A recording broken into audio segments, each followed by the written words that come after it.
Welcome to the GreatBase Tennis Podcast. I'm Steve Smith. Tonight, we're going to have Dave Anderson as a guest. Let me get him on the phone.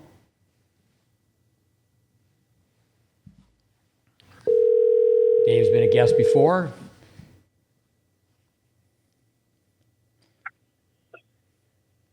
Hello, Steve.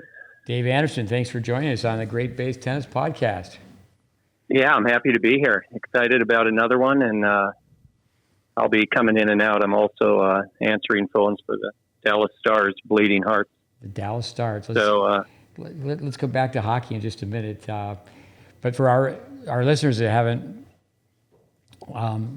heard you before on one of our podcasts, longtime associate, I've got down here 38 years, leads a large coaching staff, flagship facility at Club Corp.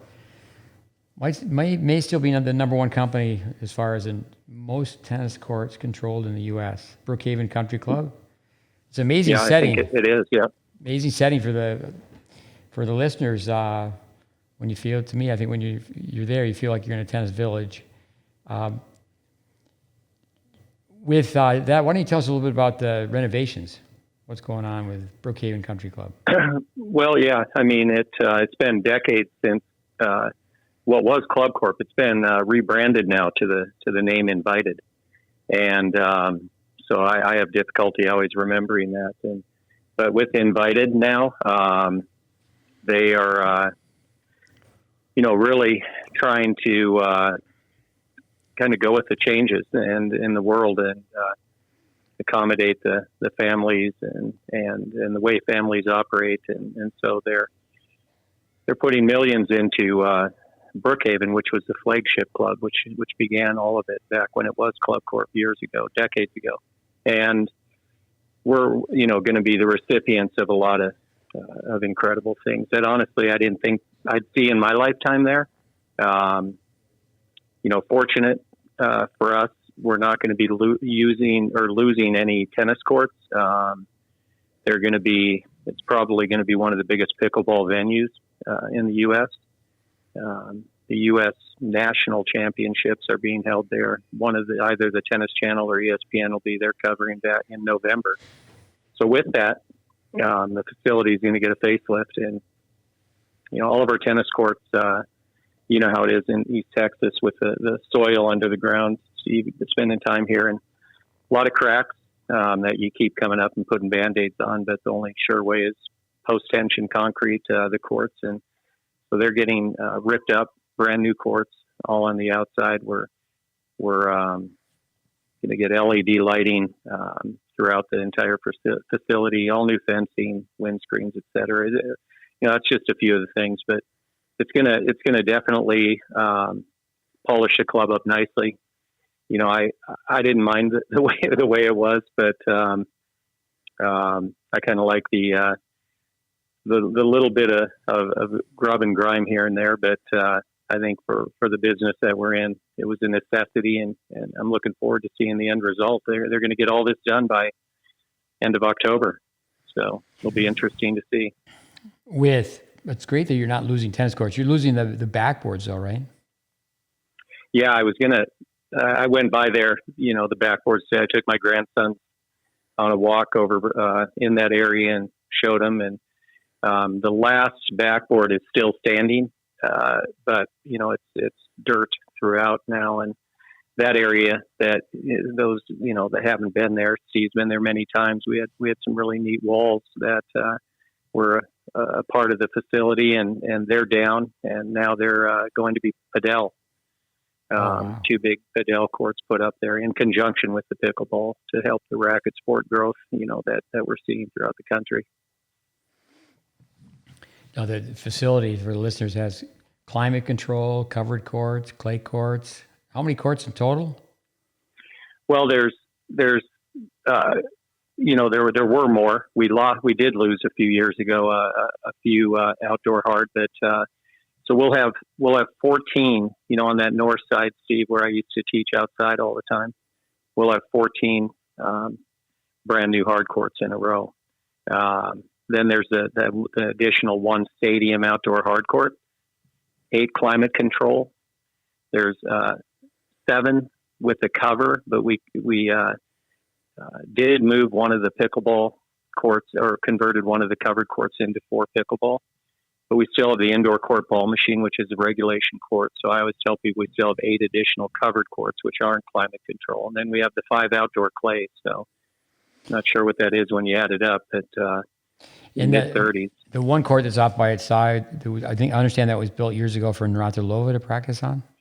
Yeah, that's the story. It was before my time. I was probably, right around the time I was with you and Tyler. And I know she was a, avid player here in the Dallas-Fort Worth area, lived over kind of in Fort Worth, I think. I knew she played at Shady Oaks, where we had gone for a conference one time.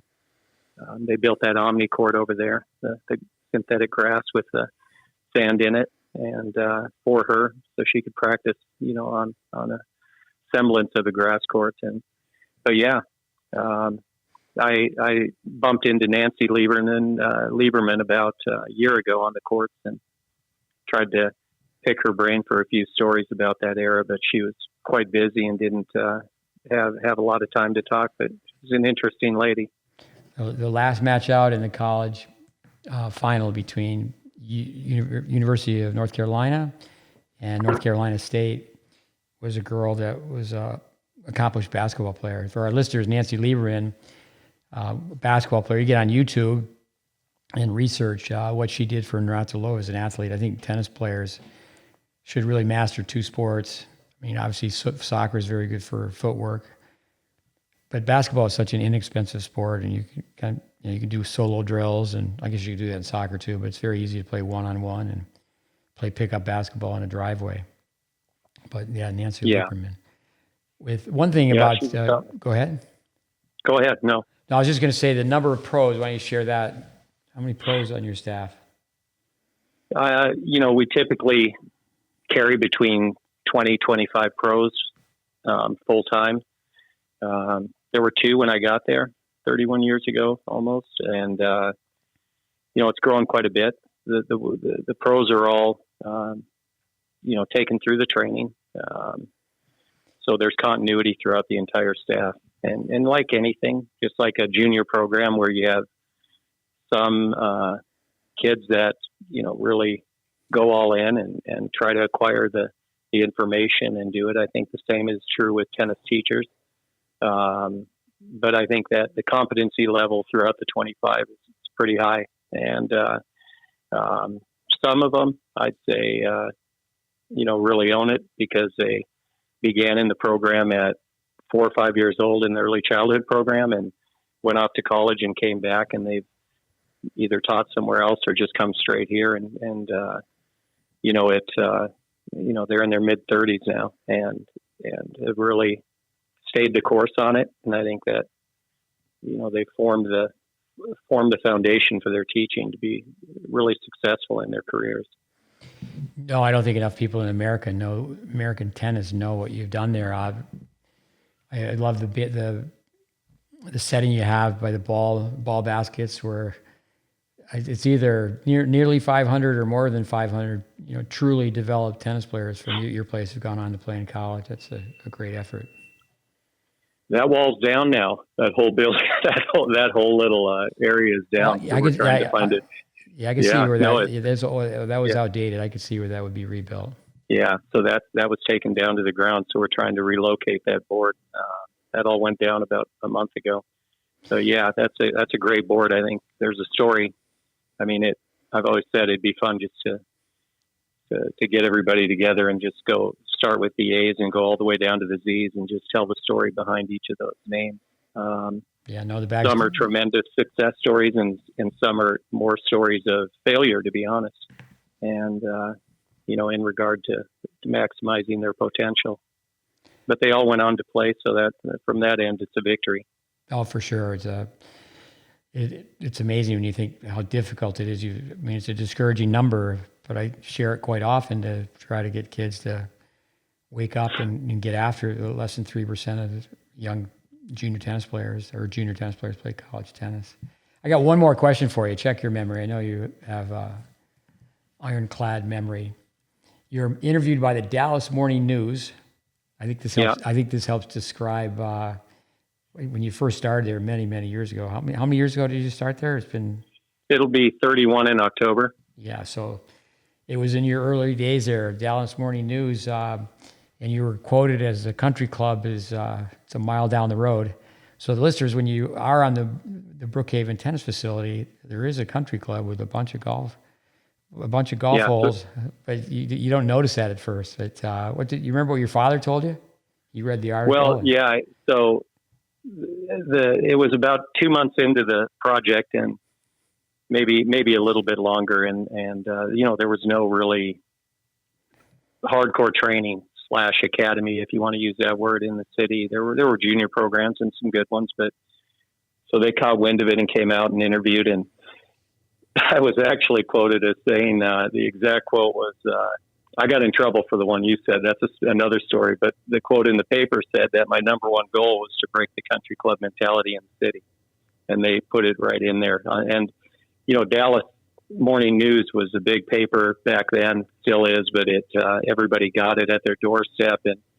And typically it was either the Stars, the Rangers, the, Cowboys. That's what consumed the Sunday front page of the sports. And for some reason, the whole half page of the first page on the sports was this article, and it showed me with the girl, Lauren Walker, who you watched play several times when you were there, and she was on her knees hitting serves on a towel, and that quote was big and bold in there. And I remember my dad telling me, he said, I hope you have your resume updated, because, working for Club Corp at the time, which is the number one club management company in the world. And I remember telling my dad, I said, but I'd rather know sooner rather than later. And, if it was going to work or not. And so I didn't really think about it when I said that to the person, doing the interview, but, looking back, it was kind of a roll of the dice. I can understand where your dad, like any good parent, the two words, gainfully employed. You're the youngest, right? Yeah. And, when I found out about your program back when I was living in Minot, I came off the tennis courts at our indoor club there, that were built by a rich doctor in Boston who happened to move to the area, luckily, and built 4 courts. And, I was going to school at the university up there already, and I was going to transfer either to Montana State or walk on at Minnesota. And that was my goal. And Montana was kind of a route I could have gone. Minnesota was more of I would have had to earn my way, because they were quite good back then. They had Håkan Armstrong, and they had some good Swedes. And but my buddy, who ended up being the best, he's the best man in my wedding, he ran the front desk, and I fed balls out there to people basically to pay my club bill in court time, which you need a lot of indoor court time 7 months out of the year. And I came off the court, and he said, "Hey, David, come here." And he showed me the article that you had in Tennis Magazine that I know you remember when they first kind of credited the Harvard of tennis teaching for what you've done at Tyler, or what you were doing. And I looked at it, and I was like in disbelief that you could actually get a career path in tennis, because, growing up in where I did, it was like you either coach football, baseball, or basketball. And my dad always wanted me to be a coach anyways. And I remember going home and telling my parents, I was thinking I was going to move to Tyler. And it was a little bit of a, kind of shock to them, because I think like your family, maybe, Steve, where, my oldest brother, 3 graduate degrees and studied abroad. But I called my uncle, who was a counselor at the high school, and asked him to kind of do some research on it. And he said, "Hey, it all checks out." And next thing I knew, I was showing up in that room telling you I was going to play on the team. Tyler, Texas, our listeners, that's where it's a beautiful campus, a 2-year junior college. And yeah, we had a good run there training tennis teachers throughout the 80s.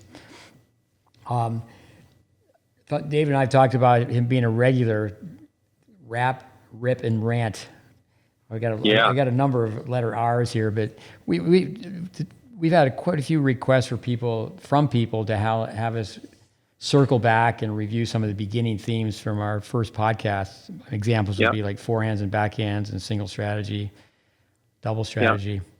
So the background we have and the way we both have been trained, I think as far as touching upon those review sessions. But the letter R, you always hear, or years ago we used to hear the 3 R's, which the words don't really begin with the letter R: reading, writing, arithmetic. Yeah. But here are some words: review, refresh, revise, repeat, which shorten it up for reps, rewind, redo, regroup, reinforce, regulations, rationale, reasoning, which is one and the same, rumor or rumors. Here's a long one: ratings, rankings, results, and records. Rant and rip. Anyway, with that, let me just read off these. Let me say this also about criticism, and that's an area that I want to throw some things at you. I think I tell goal-oriented tennis players: be self-critical, be your own best critic. To avoid criticism, say nothing, do nothing, be nothing. The best are criticized the most. Just think of world-class tennis players. Some phrases related to criticism. You're under the microscope. There's nowhere to hide. You're on full display. You're in the public's eye. But one thing I would like to rip and rant on. We could circle back to all those letter R's. Just the UTR comes to my mind when I think of ratings. With some criticism: one-dimensional, old school, teaching everyone the same. Too mechanical, too stiff. I don't believe in it. Let me say this one again: teaching everyone the same way. A cult. We're often called a cult. Hero worship. We are always mentioning Vic Braden, as well as others, but hero worship comes up. We're asked who have we taught. Here's another criticism: it doesn't look like pro tennis. And those guys are still teaching in the 1960s. They're teaching out of a book. That's a dozen. What's the first thing that comes to your mind when it comes down to some of those phrases? The first word that, all of those, I'm very familiar with them. It's stuff that, resonates around here still, and unfortunately, but, the word cult, when you said it, because I vividly remember, when I had the opportunity really with Craig Tiley to, be interns really under you and Tyler, and, in a smaller city, everything kind of just can become exacerbated even quicker, I think. And they often accused anybody associated with the program that we were trying to run there, as a cult. And I think that,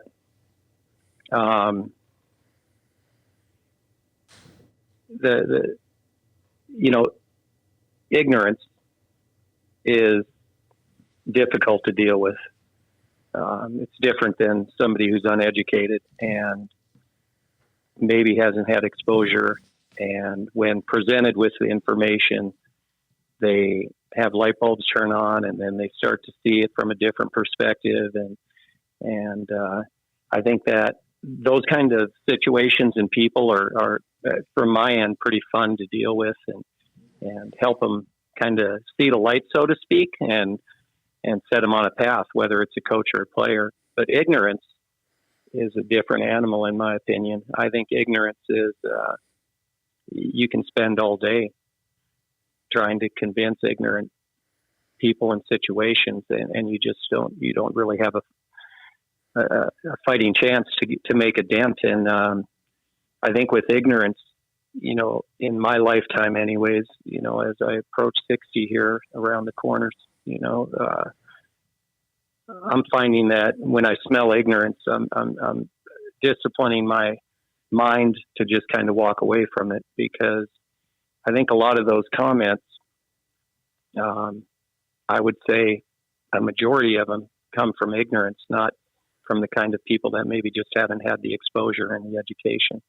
And it's tough. I think the deeper that somebody gets down the road without having, the exposure to the information that is available out there from the GreatBase or some quality teaching, situations where somebody's in the trenches doing good work. And because when somebody hasn't had it and they're deep in their career path, and I think that the humility it takes to stop and say, hey, I've been going about this all wrong. I think that's more painful for people for sure to do that rather than just continue trudging along, knowing you're kind of doing it in a very ineffective manner. But that's my thoughts on that. With the expression, you can't fool a kid.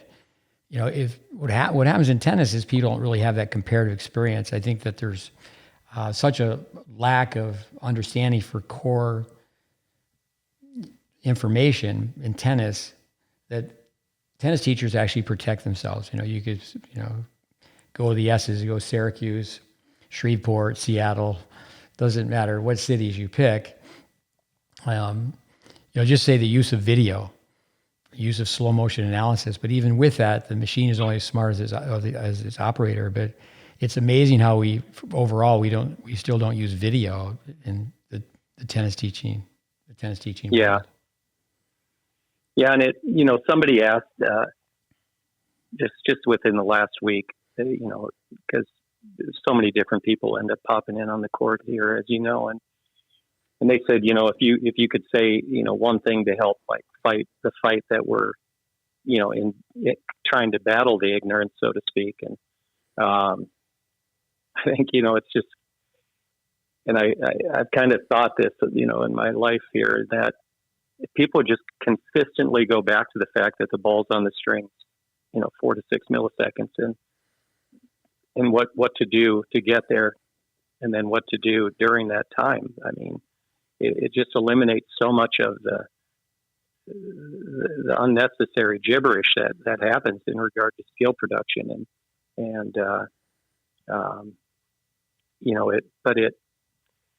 it's just so deceiving because of the lack of effective slow motion analysis and narration along with that analysis. I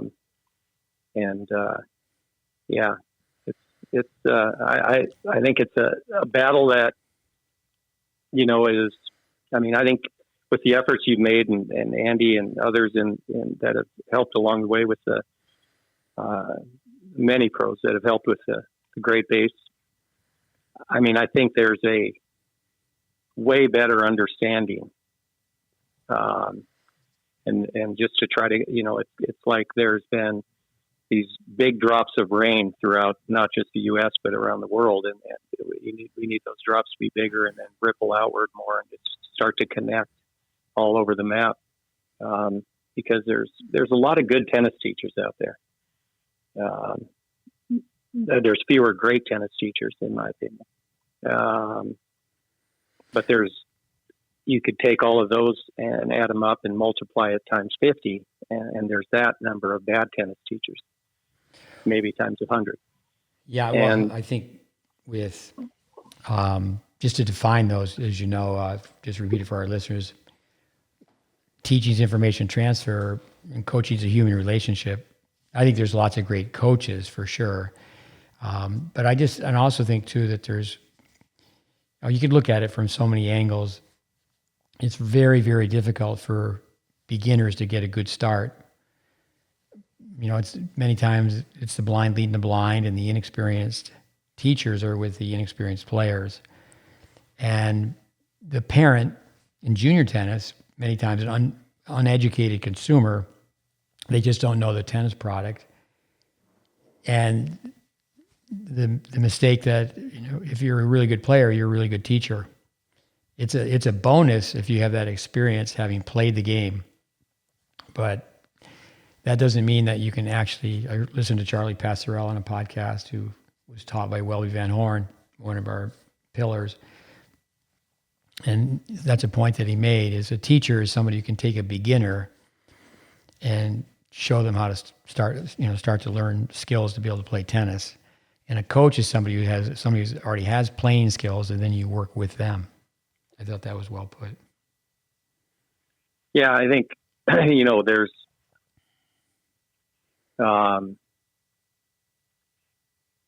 there's a lot to be said about both ends of it for sure. I think that, there's, to me, you got to be on the court, whether you're coaching, whether you're playing. Whether you're a teacher, whether you herald yourself more as a coach. I think that, you have to pound nails, and I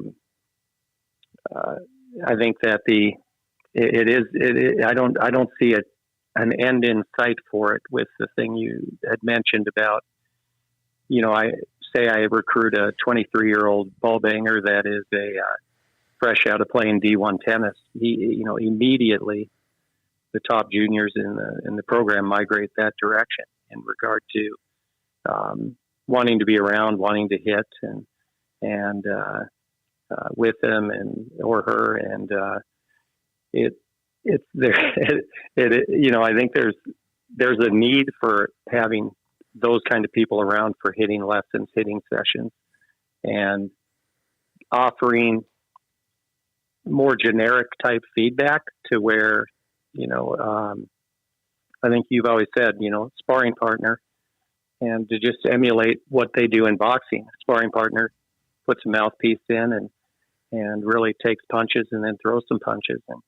And that kind of thing is, I think, very productive, but it almost seems to always, in my experience with it, generate a relationship where eventually 2-3 weeks down the road, the person is trying to tinker with the student's game, even though they really know that's not their role.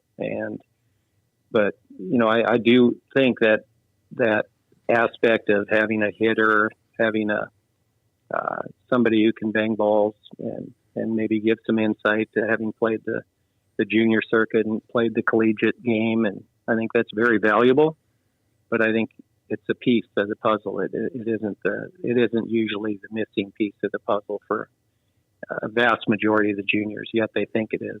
The parents think it is. Well, one thing that you've done for years, and that's, I'd say, right at the top of the list why you've had so much success. Junior tennis is the train. The 18s should pull the 16s, and you go all the way down, 14s, 12s, and then you get to the caboose, and you have the early childhood development. You have the tennis for tots.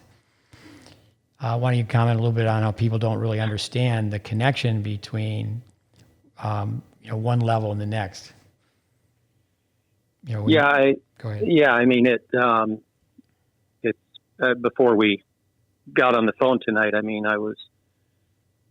My two grandsons who are 5 and 3, and they're just working on really lining the racket head up, and even though we're doing it primarily just hitting the ball ground level back and forth to each other, and the early childhood program, we're fortunate to have a veteran in terms of Mary Poe, who has been directing that, overseeing that, and she's got that kind of passion about it that I remember watching Greg Prizzuto when I was studying with an under you Steven Tyler, and she has that kind of zeal in regard to the what she brings to the early childhood, and she gets kids with circular swings, and they learn fundamentals there, and immediately after that stage at 7-8 years old, then they're graduated up to really one of the best technical teachers in the country, I think, in Dion Krupe. And, he's running kind of a tournament or academy prep program, that is what we call it.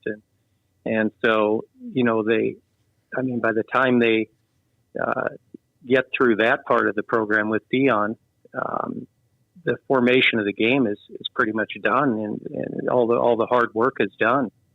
And, it's exactly what you said. It's the right start. It's not the quick start. It's the right start. And I think with the people that we have in place it is happening at a better rate now. I mean, we've had it different ways over the time. We've never really, deviated from our principles on it, but sometimes, you don't have your varsity team in there to play every game. And, but with a guy like Dion and then a coach like Coach Mary, we're very fortunate. And I think that it's the opposite everywhere else for sure. You put a very inexperienced person in with the little kids, and it becomes just a glorified babysitting session for an hour. And not only do they not learn tennis, but the retention rate, I mean, it's just horrible in regard to keeping kids in the sport, because there's just not a lot of repeat. I mean, they go a session or two and they're out, but I think it's the business side of it in that regard. I mean, Mary and people like that, they deserve, the financial reward to really justify their incredible skill sets at that level. And I think it's just overlooked. That's a good point. You mentioned Greg Prizzuto. I still have a copy of his book, Tennis Munchkins, that he wrote for Dennis Vandermeer. Mm-hmm. You had the 3 E's of a lesson, education, exercise, and enjoyment. You do have to camouflage the education. We had a gentleman in here this week, Jackson Bowen. He has a business in the Carolinas. He has 125 part-time tennis teachers. And it's so important to make sure that's what our discussion was. He spent the day with me, is that at every level, there's no substitute for a good beginning. You mentioned Mary and Dion. They've both been with you. I mean, maybe Dion's been there almost as long as you have, and Mary 20-some years probably. Yeah, Dion was the first pro really that came aboard. So he will be, I think, coming at that same number I've been, 30, 31 years. He'll be about 4 months behind it. He came in about 4 months later. He tells the story, and Dion could certainly have finished my sentences at that time, but he tells the story to the young pros that come in that his first week that he arrived, he observed. And it is the true story. And he really didn't need to, but that was the route that he took. And I'll never forget that.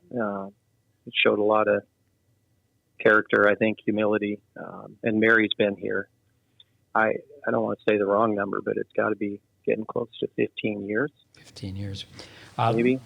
With that, talk a little bit about orientation. When a coach comes to work for you, how do you start them out? Yeah, I mean, in the early days, it was different. The program was smaller. I was able to do it in a different manner as time grew. I've tried a bunch of different things. Now, the onboarding that we do is mandatory to go through the tennis education at the GreatBase, the 20 plus hour course. You can tell the ones that really embraced it. I even tell them before they come in to, get a head start on it, because once they hit the ground, it seems like it can be busy right from the beginning. But then what I do is I treat them like a player and film them and take them through their own game, and then basically encourage them that anytime that they're not on court teaching, that they come to the court that I'm on and they go through with the lesson that I'm giving, whether an adult 3-0 player or an advanced junior, and they just kind of go through the lesson right along with them, and just keep building their own skills in their own game and acquiring a little bit more knowledge on drills, corrective measures, things like that. I also send them to other courts. Coach Andreas, who was on here a few months back, does a really good job of helping with the onboarding, observation at different courts to see the different programs. As you know, we have a manual that is given as well that helps people understand kind of the whole system, not just technique, but the tactical side, zones of the court, dimensions of the court, all of that. And it's a process that some seem to go through and really pick it up quickly, and then others seem to have a little bit slower time in doing it. I think that the ones who are really into it, though, I think enjoy it and hit the ground on much more solid ground than the others. It's worked well. You certainly have the luxury of a new coach comes in, teacher, trainer, teaching pro, whatever the title may be, the semantics, is that you can have them be on a court with Mary or Dion. So there has to be a high level of respect that they've been on site for so long. Well, and there's some people that there's 20 or there's easily 15 names I could rattle off that are really, really good tennis teachers, and among them are many of the kids that went through they were through the program as kids, and they've made it their profession, and they're really solid. Unfortunately, I think everybody has different, not unfortunately, but this reality, they have different motivations. Some of those really, really good tennis teachers have kind of gone the route of teaching only adults, and but I mean, I would say 2 or 3 of the better technical teachers on the facility are primarily adult teachers, which isn't a bad thing, but I think the sport of junior tennis certainly needs all the help it can get. Why do you think that is? Because of all the extra hours? Yeah, I think, at the end of the day, if I'm just speaking honestly about it, I think that there's more money in adult tennis initially. I think that the longevity of the pros that go that route in the career, I don't see their careers maybe as fulfilling, trying to change kids' lives and get them on paths that can really, set them up for their life in terms of work ethic, character, all that. But at the same time, they're definitely impacting adults' lives. And, adult tennis, when you get 6 adults on the court for a group lesson, it certainly is more financially productive. But I think that, for each of them, it's probably a different reason. But I see, I've seen really good ones that I thought were going to really make a go of it in junior tennis. And they've come to me and they get worn out really from the parental end. And it just isn't for them. I mean, my phone typically doesn't really shut down like yours probably. And when we hang up tonight, there will probably be 30 texts from tournaments and from the time we've been on the phone. But I enjoy that. And I think for some people, it can become just a little too consuming for their life. And I think to do junior tennis well, I think you just have to kind of bleed tennis. It's not something that it's not. I think that you have to have that to be a great player too, personally. But you just have to bleed tennis, and I don't know that even everybody in tennis. I would say that it's a small percentage of people who kind of bleed tennis. When they're cut, it's not for everybody in that regard, I don't think, but I think tennis teaching can be, but I don't know that player and coach development is. I think for the most part, there's a lot more drama. Many times in adult tennis, it's winning and losing is not the same as it is in junior tennis. Yeah. I know a lawyer, you talk to a lawyer on the phone, they hit their meter and they're charging you. Especially if someone is married with children, there's a lot of time constraints in coaching junior tennis, and then there's the tournaments on the weekend. One thing I wanted to ask you is technology. We're always talking to junior players about how much screen time they have. Do you have someone on your staff where the new coaches coming in, they have to practice demos and teach and send them to someone on your staff that can evaluate. I think that's one thing that is a positive with technology, where, hey, film yourself doing a demo and send it to me, or send it to someone on your staff. Do you do that type of thing? So in the staff training sessions, and when COVID hit, and it really changed the way we've done it. We need to be honest, to use that term from a few podcasts ago, back to the future. We need to go back into that training that we were doing. And we actually have a session this Thursday, and I'm going to try to, again, make that I know everybody has time poverty. It seems. I don't think everybody really does, but I think they do. And, but that was exactly the kind of thing that we did throughout the staff for the majority of 28 years until COVID, every Thursday. And so people would just simply, just like Tennis Tech and the lab that you'd run and back in Tyler. And, so I would just simply have people film each other. There'd be 4 courts of pros staff, and it'd be our staff divided into, 4 courts, 5, 6 per court. And we'd film each other and then critique. And then I'd have a senior person like Dion or somebody that was there at the time. And they would critique the critique and take it to that level. And so it accelerated it pretty quickly. And we've been doing well since, with, the onboarding and the maintenance of it. And, but it's been because of the hunger of the pros that, are coming to the court and just basically, constantly observing or constantly asking questions and working on their teaching and their own game in that way, and taking part in other people's lessons and picking up ideas. But to me, there's no doubt that we have to go back to doing exactly what you just said. During the pandemic, it was amazing how many YouTube clips there were online, YouTube again, of people teaching in their garage.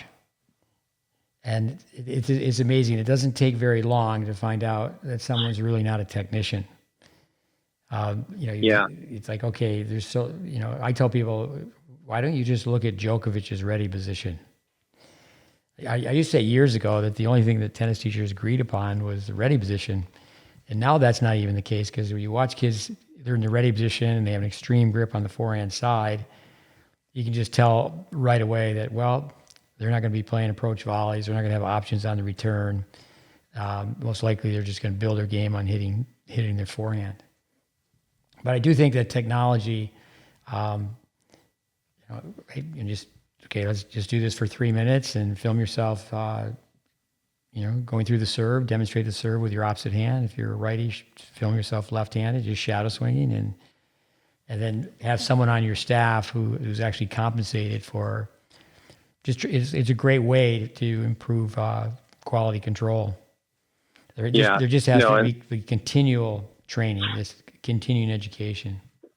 Yeah, Coach Andreas went through it just like you said. He was extremely diligent in doing that. I mean, he's probably a 4 or 5 player with his non-dominant hand, and I always tell him he's cleaner with his left than his right, which is really true because he never had to unlearn. I mean, that actually a month ago, I was kind of, thinking of where to go, what to do in terms of this place and how to get to get it down the road further, and circling back to getting those kind of things going was right at the top of the list. With Dallas,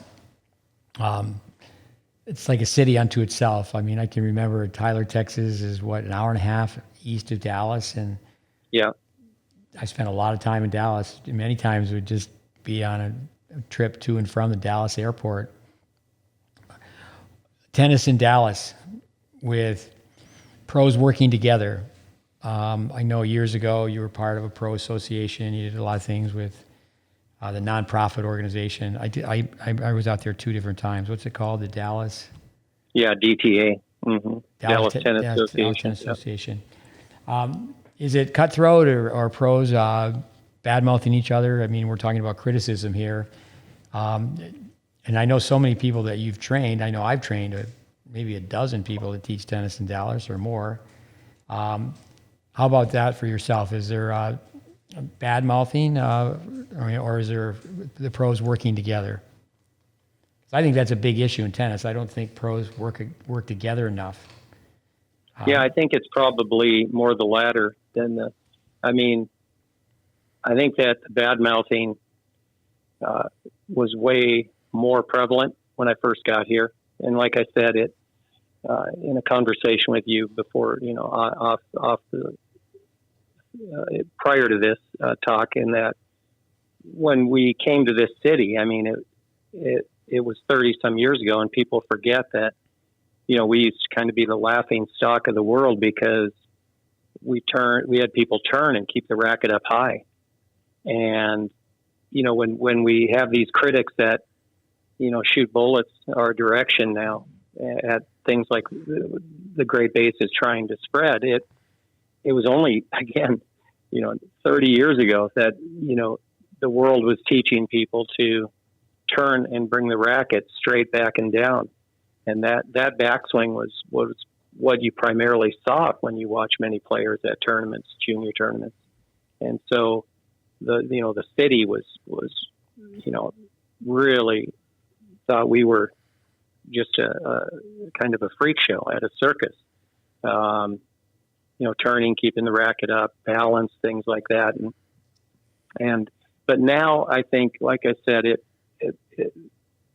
the majority of the tennis teaching world has grasped at least that concept of, circular swings, racket up high. I mean, it definitely 20, 25 years ago started to change there, and now it's an exception when you don't see somebody do that. So I think that the bad mouthing now is probably more isolated, and it's just from a general, I think, human nature territorialism of, I'm trying to almost protect my environment a little bit, and which I don't think is necessarily healthy anyways for anybody, especially the sport. The pros working together, I don't think they work against each other. I just don't think that we as a community of pros in Dallas work with each other, work in conjunction with each other. And I don't know that it's apathy, the reason that people don't do it, as much as it is, I think the typical person that's really, that's really into it and doing a good job in their efforts anyways. I think that people are being pulled so many different directions. I mean, just to get through, by the time they get through the end of the day, I feel like that they probably don't have a lot of time because, in the old days, you reprimand a kid and that's it. And now you reprimand a kid and it's followed up with 30 minutes of phone call minimum. And it seems like every 2 weeks you're having to draw a program up again for a junior. And, and I always tell people the more programs I have to draw up, the less chance you have to make it. I mean, the program's pretty clear, simple. So explain that in detail. What do you mean draw a program up? Well, I mean, like, it seems like everybody, they just, you use the word that I've always kind of stolen and used most of my life, stay the course. I think people just can't stay the course and, draw a program up like they want to add this, add that. It kind of makes me nauseated at the same time when I hear junior players using the word team, or parents using the word a team of people. And I get it. Everybody wants to try to emulate the pros and what they have. But I've always felt the Tennis Channel could do a huge service to our industry by just going back and not really worrying about whether Serena Williams is going to be coaching Coco Gauff, but go back to the roots of the players and show whatever they can dig up in terms of archive footage and stories that are factual on the developmental pathways of these players that do make it. Because that's really, there's definitely things in there that could benefit everyone. And I think that everybody wants to have their situation be a little bit unique to the people to their right and the left. And so, they want their program to have a little bit of general population, but they don't want all gen pop. They want to have a little bit of solitary confinement in regard to their program too. They want a little taste of something else that the other people don't have, and they think that's what's going to separate. And their kid is going to need that to get from A to B and so on. And I've really noticed that happen more in the last 15 plus years, because it seemed like it never happened. Well, one phrase that we've used for years is it's very, very difficult to have a program because now the individuals become bigger than the program. Yeah. But I do think that on the parent side of it, kids can be programmed out. In other words, come to the program every day of the week. And years ago, it would be, okay, here's your option, take a private lesson, or we have training on Tuesday, Thursday, Monday, Wednesday, Friday. And then as a result, kids are not hitting the backboard, doing baskets, playing mini tennis, calling adults up for match play. But in Dallas, to drive across Dallas wasn't too many years ago. I was at your place and I had some juniors from overseas, and we went to a tournament. A young player forgot his tennis bag. It was like a 45-minute drive. I said, okay, let's get in the car. We got to go back and get your tennis bag. But do you have the luxury all the time you've been in Dallas where, people need to come to your facility? Obviously, they come to your facility for expertise, but also they can come to your facility for match play. Are there people that, were a disciple of Dave Anderson, they were on your staff, and now they're running their own program, and they're waving the flag where, okay, you can come, hey, you came here, you did some work, there's a pro that lives much closer to you in this part of Dallas. You can work there and then come here and play matches? Or do you find that once people leave your facility, they're trying to wave their own flag and do their own self-promotion? Yeah, I think it's more of what the latter. I think that when people have gone on historically, the good ones have ended up at places where, they're, if you want to use that term, rivals or whatever, I guess you could say, but they're at clubs that are trying to have their own identity. Some of them don't even, I'll inherit a student here and there from some of these people, and they won't even have mentioned their name or affiliation with their time training as a coach or player at Brookhaven. So, it's not 100% that way. There's some pros who definitely have stayed linked differently, and but I think that for the most part, it seems like they want to spread their wings and fly away and kind of set up their own identity. And I think that that's where they start deviating from the path in terms of the information, the curriculum, and before they know it, they're quite a ways off the path. It starts innocently, and then all of a sudden that little fork in the road that they took takes them quite a bit off the path. Yeah, I know that a lot of times, okay, I understand you have to fill your own lesson book and you have to make sure your enrollment's up and you have to be able to go to the grocery store. But I think that's a big mistake throughout tennis in the U.S. is we don't sell tennis. We sell, the coaches selling themselves, like my program, this is why my program's the best. And I just think that's unfortunate. For our listeners, David was in Tyler, Texas with me for 3 years. Then he had autonomy where he was in the next town over where he ran. First it was one club, then it was two clubs. And then there was, say, Laura Hanna or Guy Weinhold. There's others that ran.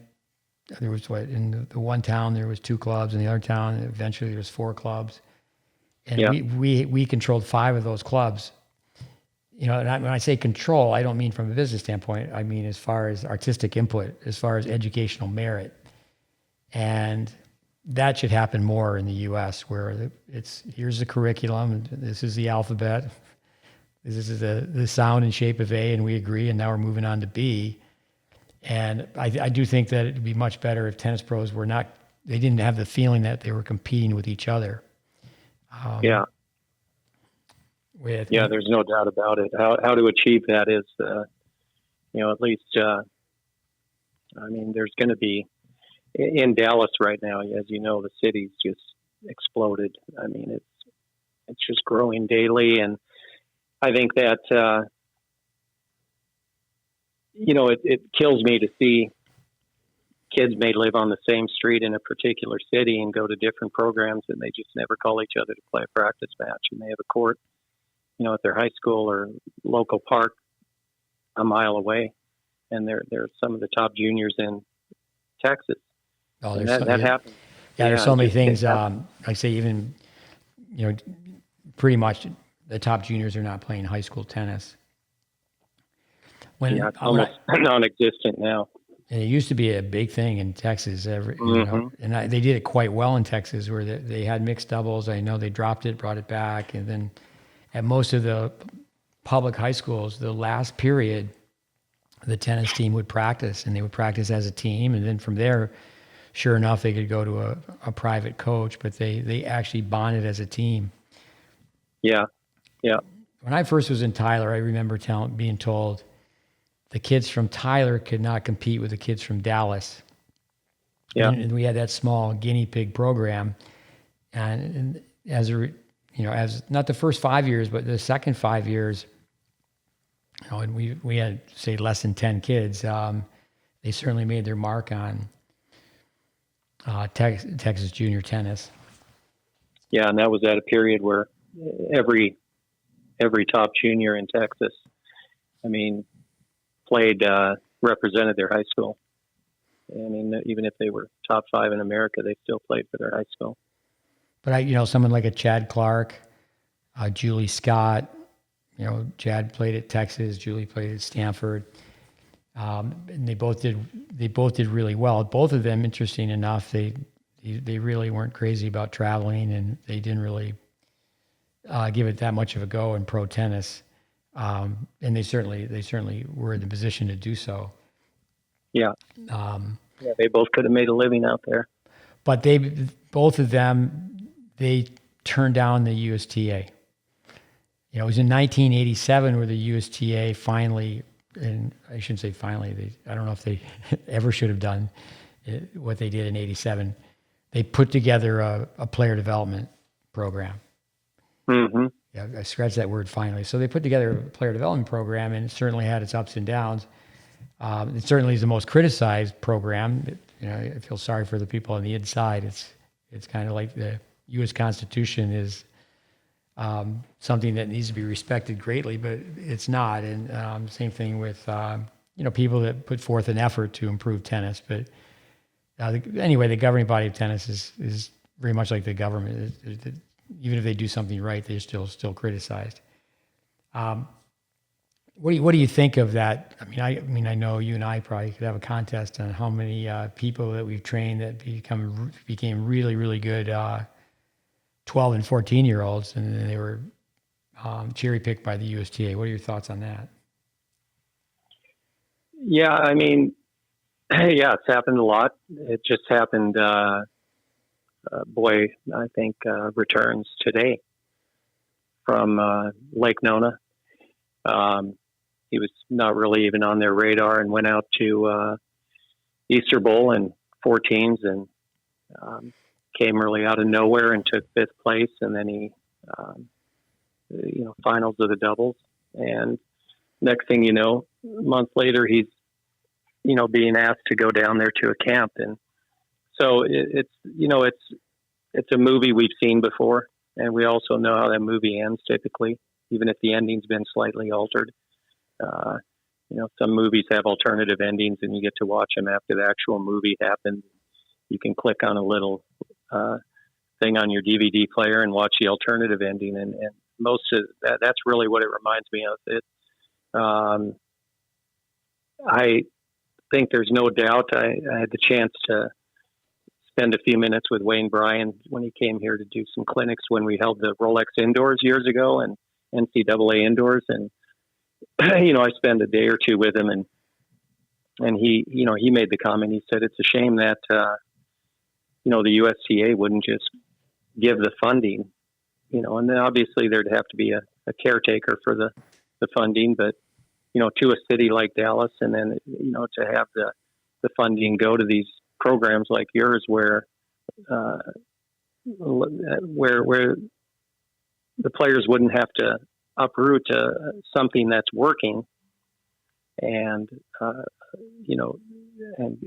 slow down this train that's going the right direction. And instead they really, out of justifying what is the USTA player development program, they have to justify it somehow. And in order to do that, they're going to have to try to corral people and most of the people who are involved in it for any length of time. I think that, it's short-lived at best. It's kind of like when kids are drawn to, parents are drawn to some of the academies, the big name academies in South Florida or wherever. And the academies aren't typically retaining people for 36 months because after first year, it's done. Say that again. Go ahead. Yeah, interrupt you. I just wanted to say I'm glad you mentioned academy, because it's not just the USTA. The academies are, the USTA will roll out the red carpet and there's no fees charged, but academies will have the backroom deal and the cherry pick players going on a scholarship. I interrupted you and you said 1 year. Go ahead and go back to that. Yeah, I think that relationship that's formed with players during those times seems to have a shelf life, 12, 18 months. And then, once the smoke clears, people, I think, are aware whether there's substance or not.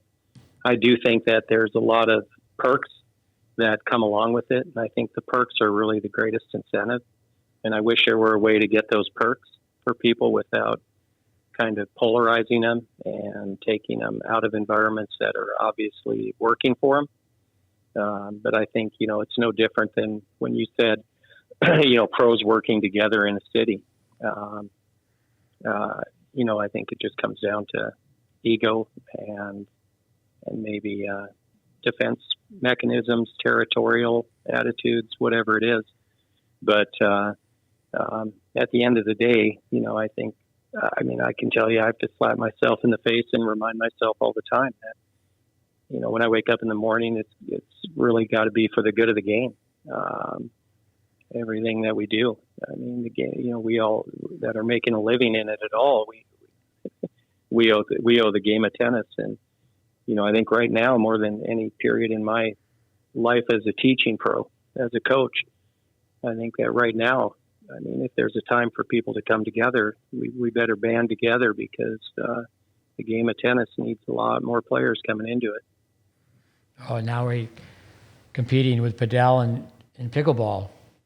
I told someone just today, I'm saying, no, we have to join pickleball. We have to teach people tennis skills to play pickleball, because if you learn tennis skills, you can play pickleball. But if you just learn to play pickleball, you can't play tennis. Coming back to the letter R, refresh. It's great to have you mention Wayne Bryan. I think people have forgotten the letter that he wrote, a famous letter on how to improve tennis.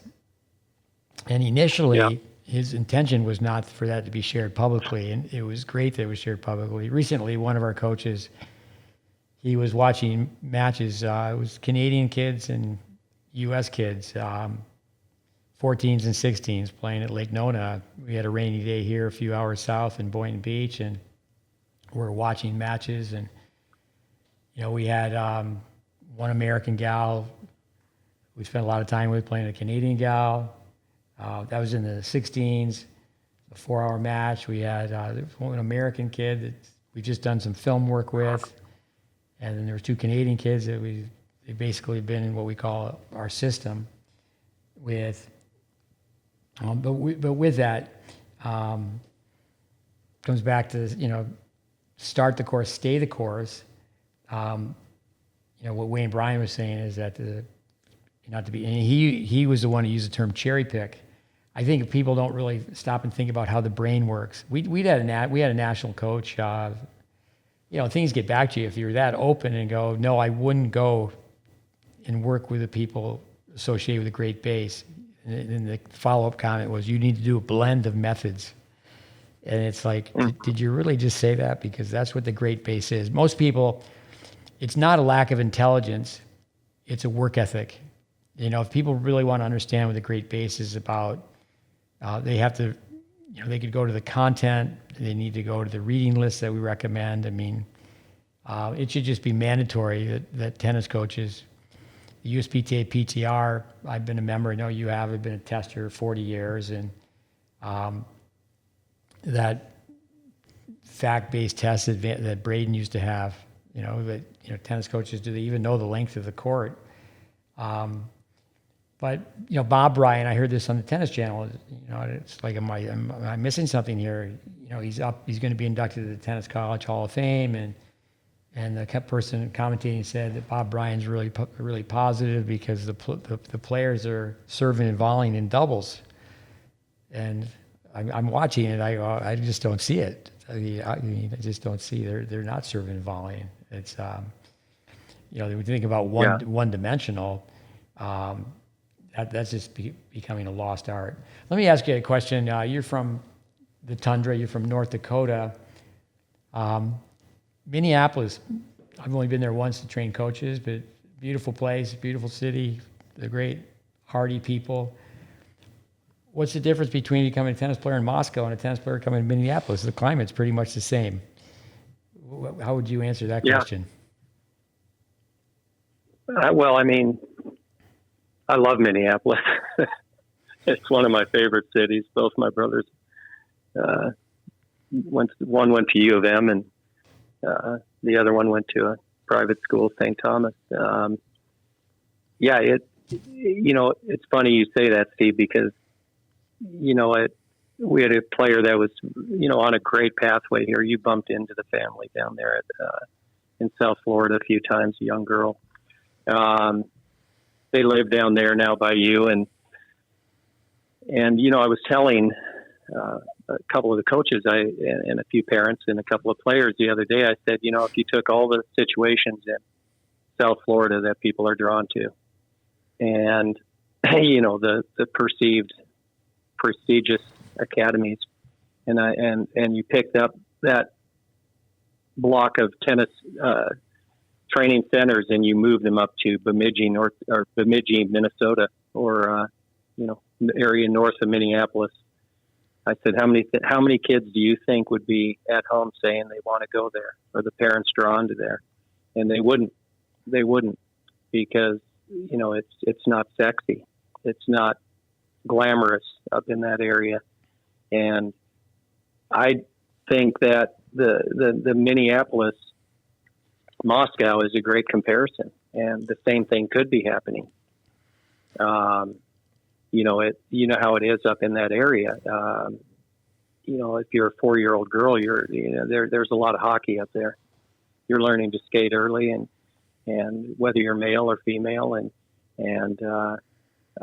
you're competing with that sport, which I think is a great supplement. That to me, the climate. I was just talking about this last week, and how because the kids don't realize in this era that Sweden was dominant. That Swedes, I said, just like you look at the women's side now, and everybody's over Ava. I said there was a period of time where every name was, you went through the top 20 on the ATP. Seemed like every other name was a Swede. And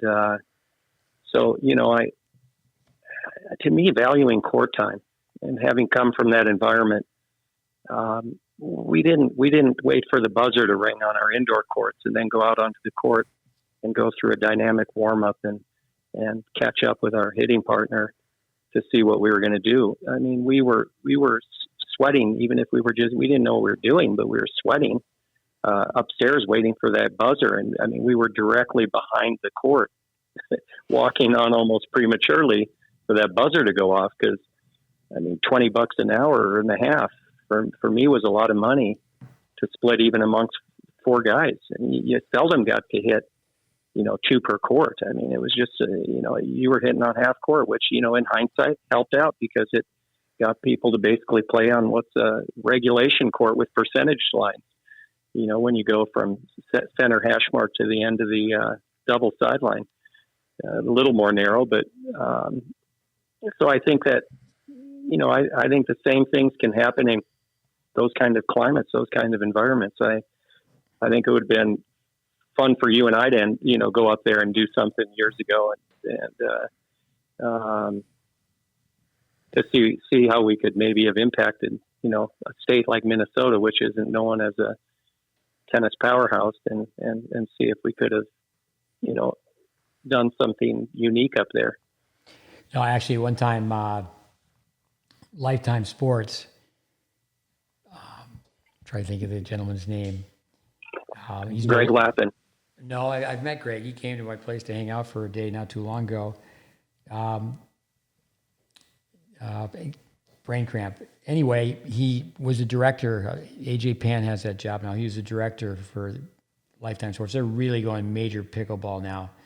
But they had 8 facilities in Minneapolis, and I had been up there one time to train coaches for Lifetime. John Brecken, a gentleman, put that together, and they had a smaller facility, which it wasn't. That was not typically what Lifetime is. The Taj Mahal. They have these huge facilities, and there was one right by a junior college, and the people from Minnesota. It was just so simple. There was a coach that came from a Division III school, McAllister, I believe, and McAllister. So that's where one of my brothers was going to get his graduate degree. So they were renovating their facility, but within a week, I just told these people, I said, well, no, I could be interested. It was to go get 8 clubs to work together, and also go to a place like Minnesota and say, you can make tennis happen anywhere. A group of us did that in Memphis not too long ago, and we collectively were there for 24 months to try to prove a point. But anyway, Lane McCleary. Yeah. So I spent a lot of time in discussions with him, and it comes down to he was the one who came up with the title Pro Education and Player Development. You need to have a director of Pro Education and Player Development, and Richard Hernandez, who was a classmate of yours years ago, we had a podcast. We were talking about group dynamics, but I think also too is that you can play other sports, and you don't have to play tennis 12 months out of the year. You become an athlete. And then also, too, you can get so many people on a tennis court. And it's like, okay, we're going to go to town playing tennis the 6 months of the year that we can play outside. But the other 6 months, we're going to go inside, and we're going to develop great technique. And whether it's skating or skiing or soccer or basketball, we're going to become athletes. I asked a group of Canadian kids that were here recently, and the parents were in the room, and we just went around, and I said, I want to know how many of you can skate. And it was just very sad. I mean, I said, public skating, it can't be that expensive. It used to be 50 cents. Maybe it's certainly less than $3 to go put on a pair of skates, and every impulse, just go public skating. And what a great way to work on your balance. But coming back to 2 things that you mentioned, the Swedes, I wanted to say that in '83, I went to Sweden, and they did at one point have 6 people in the top 10. I'll have to get Andres Barbosa on that, the fact checker. But there were 6 people in and out of the top 10 might be the most correct way to say that. But they created 10,000 animators, or they put together an organization. I mean, I had the book in my library. It was just, basic. Here's the ready position. Here's a unit turn. And some of those things have just gone away. Static balance, being able to shadow swing a stroke. And it's very much like years ago in this country where everybody could play baseball. I mean, I didn't play baseball, but I played baseball. I mean, I could go out there and catch a pop fly, and I could, take the ground balls during practice from the coach off a fungo bat or whatever. But I never really could hit a baseball because that just wasn't my thing. You have to spend hours and hours at any sport. But it's too bad that we don't have that type of energy where, the GreatBase, if parents were to go through just a simple course, GreatBase initiative, And that title comes from Richard Hernandez. Tennis needs a GreatBase initiative. But I want to touch upon one other thing from Minnesota is that John Brecken, and hats off to UNC for winning the national championship and the outdoor national championship. I guess they've won the indoor 7 times. But I saw this girl play, and she was a hockey player from Minnesota, but she chose to go to UNC because she wanted to be a pro tennis player. And John Brecken, I had a conversation with the parents. He told this girl, and I saw her play. She was in the lineup, playing at the NCAAs. This is just a couple years ago. And John said, you should go to Florida and don't play any points for 2 years. And I go, oh, that's pretty healthy. And when I talked to the parents, I said, it would be very good to do it for a year. Yeah. Why don't you talk about that where it comes down to, areas that were criticized is changing people's games and teaching everybody the same. And no one ever ends up looking the same. It's just amazing that we always say that the strength of the individual will come out. There'll always be individuality. But anyway, this girl, after 4 years at UNC, she's now trying to play competitive hockey again. And it's pretty tough for a college coach. And I don't think most college coaches, that's just not what they do. They're not looking to find a player that they totally have to rebuild. And so I can understand where college tennis is recruiting. Andres Barbosa on one of our podcasts, he said that 90% of all tennis is recruiting.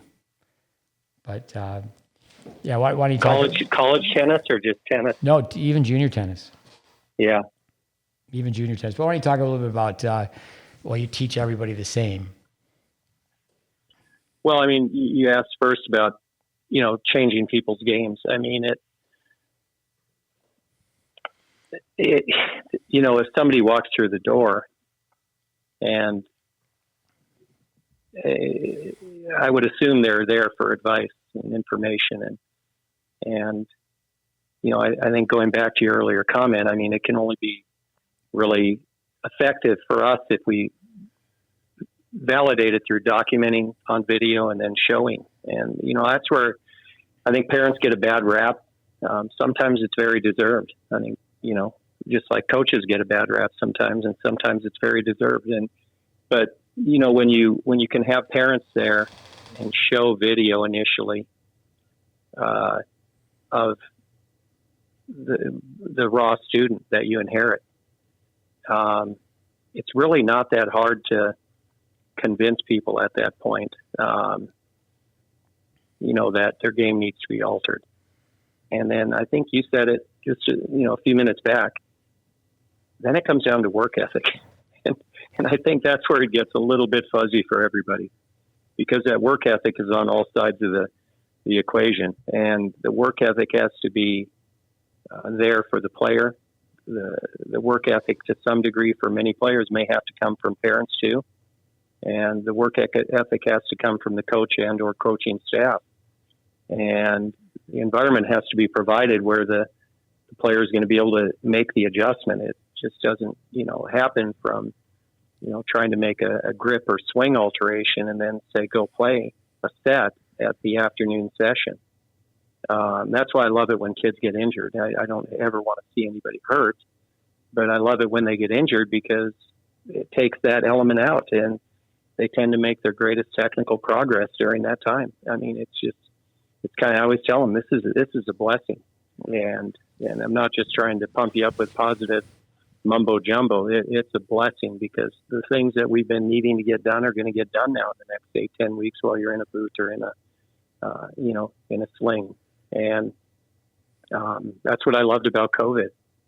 When tournaments went off the table, there wasn't a constant mad rush from the junior tennis scene to play matches, every day, and people thinking that's the answer, and it was just so isolated. I mean, it was a beautiful time in terms of tennis teaching and coaching for me. I mean, I remember teaching 14, 15 hours a day. We could only have one kid on the court, and but with us at the time. And so it was probably one of, it was a really great technical period for many of the players. And then, but it didn't last long enough for some of them. There's so many things that we say, I think are worth repeating. Vic Braden used to say, that kid's game, what game? He's got no game. He's lucky to find the bathroom. But Vic was a little nicer than I am. The Velvet Hammer, Vic wasn't even the Velvet Hammer. I'm being nice to myself, calling myself the Velvet Hammer. But that's where we film kids, put them through skills tests, have them play matches. I do think when you mention work ethic, overall, the parent, the player, the coach, that triangle, it's a pretty safe bet most of the time the parent is the hardest working one. I would think that's often the case. They're driving the kid. I mean, they're paying all the bills. And, I tell parents all the time, and I think that's a problem now that here in this country, it's so vast, is that young kids are not around their grandparents. I mean, Coco Gauff, both grandmothers were her homeschool teachers. I mean, I'm sure that has a lot to do with her character. But yeah, no, the work ethic and working on the right things. I think some people do work hard, but then are they working smart? Ryler DeHart, who I know you know from our program, you came to visit a couple times when he was a young kid. I'm 1-1 career with him. Don't leave that out. 1-1. I did tell him, I said, DeHart, I said, Anderson will play you. And then the next day I remember he said, you beat him the first time, but the second time, I think I told him, I said, you got to get your nose over the net. He's going to be there before you. But yeah, you coached him up that night. but anyway, DeHart would always be frustrated because we'd have some really good player come in and they would be there the first 3 days, and then we wouldn't let them play. We would film them and they would play sets and we'd make a study of their game. And it's like, okay, you're scheduled to be here for 3 months or 6 months. And that's what it's going to take to rebuild your game. I think that so many parents, I use one of your late father, Hank, his line, tell me if I have it right. I spent my life saying the right things to the wrong people. You can't say the right things to the wrong people. You tell somebody they need to take some time off from tournament play. They just don't do it. I mean, they should, but they just don't do it. And I try to slap kids over the head. I go, at least when you're playing hockey, if you're not dressing, one of my brothers was, it was back in the day where Americans didn't even get a look, but he was on a team that was in the NCAA finals and he didn't dress. But I can tell you that he was a very, very good hockey player. But when you're a tennis kid and you don't play, your parents come for a parent weekend, you sit next to them in the bleachers. Yeah. And it's like, so I would become a tennis animal. I would just really, really practice.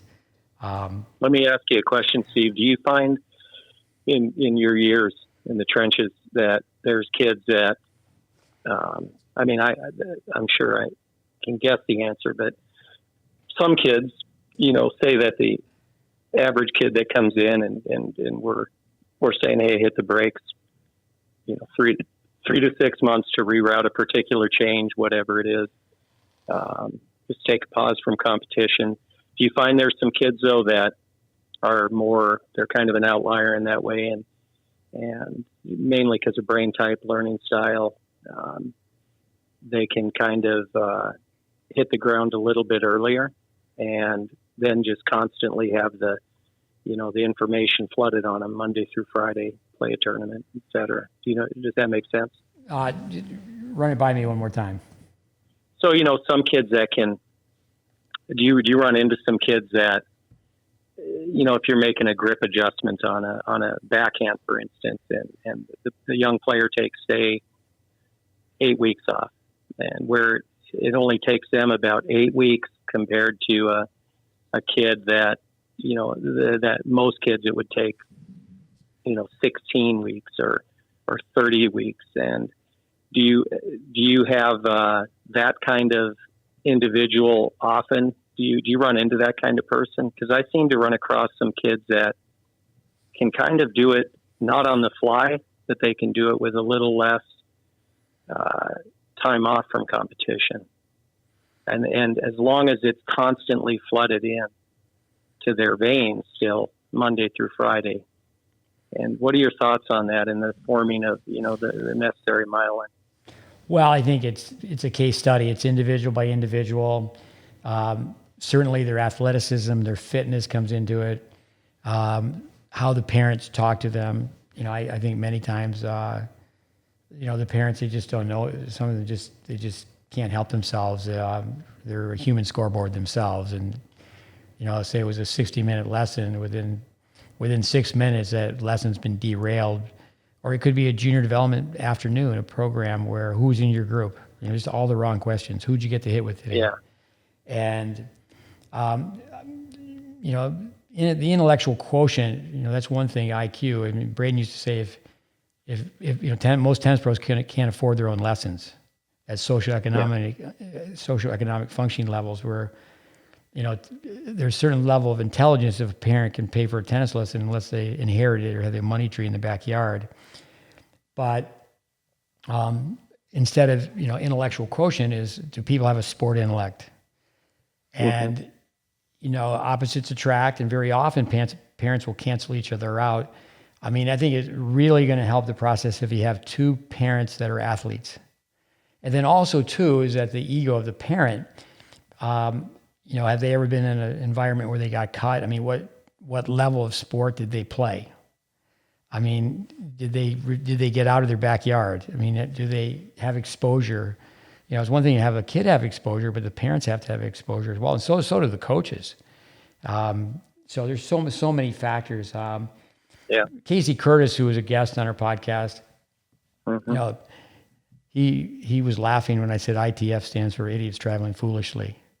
His kids, that's one positive of the UTR is these kids that have a very low UTR and they're traveling to play international tournaments. It's just out of whack. And, especially the boys are going, mom, I want to go to this tournament. And it's just, the tournament's very overrated. So much money is being spent. And, I think really say, hey, kid, there's ATP points and there's WTA points. Just get better. Don't get confused with the alphabet soup of tennis. And I think it's really, too, that, who's in your circle of trust. And I think that's where kids manage kids. If you, it's so important to have an incoming 12-year-old be around 13, 14-year-olds that are better than them. Unfortunately, they think that way, the alpha dog, who's the best player here. So there's so many factors I forever explaining to kids, of meeting when they're really young and their tennis, they find out they should know the NCAA rules, and the current rule is you can take a gap year, don't enter high school. You can continue to take advanced classes, but don't enter high school. Then, you can mention like a Tom Brady, who was just about every top college football player redshirts. Wasn't too long ago, just a few years back, Texas Tech won the NCAAs. 11 out of 14 players on the team had redshirted. It always takes more time. And it's not instant coffee. You can't microwave it. But I would say that most parents, most teaching pros, they have not been exposed to change. I mean, I think most people, most tennis teachers, unfortunately, it's fraudulent, it's criminal. They pretend that they've developed a tennis player. That's like the strength of a Welby Van Horn. I just think the tennis teachers today, we're going to talk to his son here on a podcast upcoming, Stuart, and with, can you take a beginner from point A to point B? I think we should have tennis teaching tournaments. We should have form tournaments. It's really, especially with what's going on with pickleball and padel, tennis is a very, very difficult sport. And the parent, there's way too much money with the USTA. I mean, how's it go? Rip and rant. That way too much money is spent on player development. Way too much money is spent on a kid learning how to play. there's many places, not at your place, but that you can only learn if you take it private. Mm-hmm. And, the tennis just becomes way, way too costly. So yeah, I think it's case study with trenches, but I think kids need to be told you can work on your game when you play, because, anything and everything, there's nothing new under the sun. There's some kids going to use it as an excuse. I'm changing my game. And but it's difficult. It's so many kids have spent, they're coming out and they're, say they're 13 years old and, they've had a full, not just a Western grip, but the position of the wrist and the elbow. And I always say they're about to hit their earlobe with the butt of the racket. And, but then if you understand the history, for pretty much a long time now, I've been I look around, I go, I'm the oldest person in the room. And I think history needs to be brought into it and start rattling off about the history of players. Young kids today, they get beat up here and there. I mean, the telephone, we just had a podcast on Gen Z with Steve Robertson. It's not a 8-second attention span, it's 8-second filter. You say, hey, could you do this? And they don't do it, even though they're a really good kid, and they'll apologize. Oh, I forgot. But they have their phone in their hand, and they're just constantly interrupted with, well, I'm going to go here. It's like, I'm about a decade older than you, but pretty close in age in one sense. The technologies are changing so fast. When you and I were a kid, our parents would say, you're watching too much TV. Well, especially if you're from North Dakota, where I am in northern New York, the weather is lousy outside. But when we were watching TV, they could tell we were sitting on the couch and we were staring at the idiot box. Yeah. Now the parents, the kids become so passive. When I was a kid, 3 brothers, my father had this line, the house is not a gymnasium, because, we'd be throwing a ball around or, but now the kids are very passive. They just go right to their phone, right to their laptop or their iPad. So no, I think there's a lot to be said. I like what you said about, with our criticisms, that most people haven't been in the trenches teaching tennis. You mentioned Craig Tiley, so you guys spent a lot of time together. Bruce Burke, who's coaching the University of Texas, I remember telling both those guys when I was running a workshop at Illinois, and Bruce was the assistant, I said, you two guys you need to always, never stop teaching beginners. You always need to put yourself in a position where you teach beginners. Because the best can teach and coach.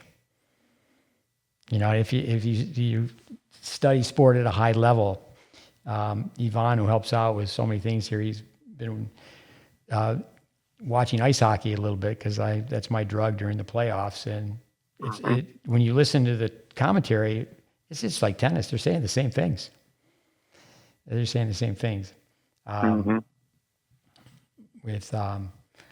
me ask you that. Tell me about your son-in-law. He's a hockey nut. Let's talk a little hockey just for 5 minutes. Yeah, I mean, he never played. He grew up here in Dallas. He, early on in his life, really took to it because his dad was a huge hockey fan, Chicago Blackhawk. Actually, Dean Blaze, who played for the Blackhawks, was our high school coach, and then went on to coach at North Dakota, won an NCAA championship or two.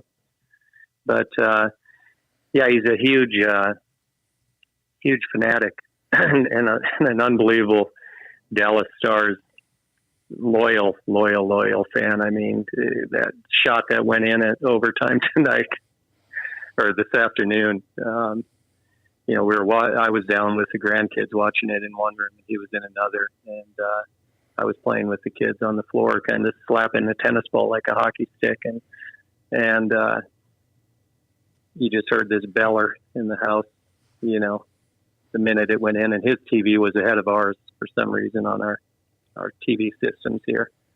And then like 2 seconds later, I saw the shot go in, and hockey,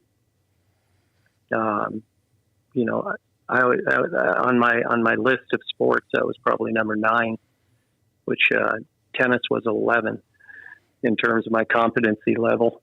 So I wasn't, really good in tennis, and I wasn't great in hockey either. But my cousin was a great hockey player, and he was about 6-7 years younger than me.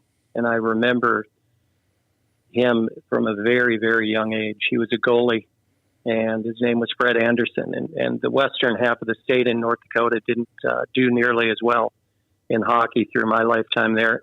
They were always kind of overshadowed by Fargo and Grand Forks. And my cousin, the discipline that he had, in his approach to his developing his skills, it was unbelievable. He had a lot of God-given talent. He had just lightning fast reflexes, and he was a big, strong kid. And he was the first. He helped lead Minot High to the first ever state championship final, and then, but he was constantly going up into Canada.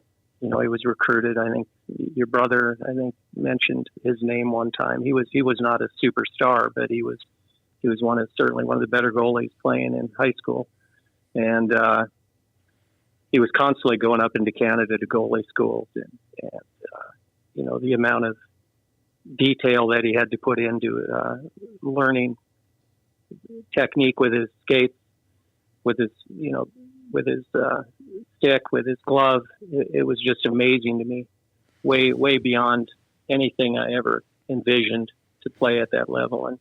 And as good as he was, he got to go play at University of North Dakota, or at least he got to go on the team, and he had Eddie Belfour ahead of him, who ended up winning the Stanley Cup for the Dallas Stars, and he was used to being a big fish in a small pond, and he got there and he wasn't getting any playing time, and he's told me the story many times, and he asked Gino Gasparini, who was the coach then, what was going on, and Gino looked at him and just said, "You're not good enough," and he ended up quitting. He left college hockey and went on to join the Marine Corps, and he became a reconnaissance leader in the Marine Corps, and which is kind of a unique mentality, which kind of fits a goalie in terms of their brain type and that. And then he went back to school, ended up getting a PhD, and he's doing great in his life. But hockey to me, I'm glad I got to experience it in my youth. It became apparent to me that I wasn't going to be as good as the people that were around me. There were a lot of hockey players in the city. I played basketball primarily, but the mentality of the sport is what I really liked. It was just, it is what it is. And that's what, on the back of one of your shirts from back when you ran Tennis Smith in HTC in Tampa, no whining, no excuses. It was much more like that. I'd be very curious to go back up north and, go to some youth hockey games or practices really, and see if the mentality is the same, because, it's hard for people to imagine that Dean Blaze, and I shouldn't have used his name, but the hockey teams, if they would get in an old racquetball court at the end, and if they needed to settle things, the coach he'd throw 2 set of boxing gloves out onto the center of the mat, and people would have to lace up and go at it, and just different. With hockey, I'll touch on a few things. First of all, the Dallas Stars, they have the same colors as North Dakota Fighting Sioux. Yeah, it looks like, because I remember watching North Dakota play hockey when I was a kid. Actually, just recently, Craig Conroy from our neighborhood, he's obviously much younger than I am. He's just 51 years old, American hockey player, but at age 51, unlike your cousin, after the 1980 Olympics, scouts were looking at Americans, but he was just named the GM. He had a great career, played 1,000+ games in the NHL. But his mother, Marianne Taylor, I asked Lionel Hewitson at a funeral. I said, because Craig Conroy, many people from Clarkson College or Clarkson University have made the NHL, but he's the only kid from Potsdam. I don't think Andres Barbosa could get on that top of that one as far as fact checking, but made the NHL. And he didn't start playing hockey till he was like 11, and that's like ancient history. I mean, so you have to really get on skates early. But I said, why did he make the NHL? And he said he was the first guy on the ice shoveling snow. I mean, so you got to get out there and shovel the outdoor rink. I mean, so it just comes down to work ethic. You mentioned Eddie Belfour. I mean, he's in the Hall of Fame. Jimmy Rogers from Winnipeg, he went to our tennis tech program in the 80s. And he was a goalie. When he's like 16 years old, he told his father, "I'm afraid of the puck."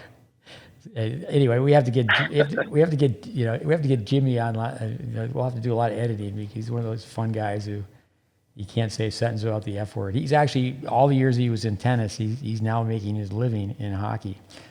He's doing some scouting. But passion, my father was civil engineer, and on his car he had this huge antenna, and he could go to the highest place in the county.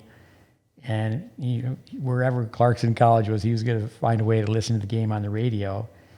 And then we had an antenna that went to, my mother used to say, yeah, it goes to the moon, and we could turn it towards Kingston, Ontario. And in this small village in upstate New York, when we moved 150 miles south, we were the only village who got the hockey game. So I think passion coming from other sports.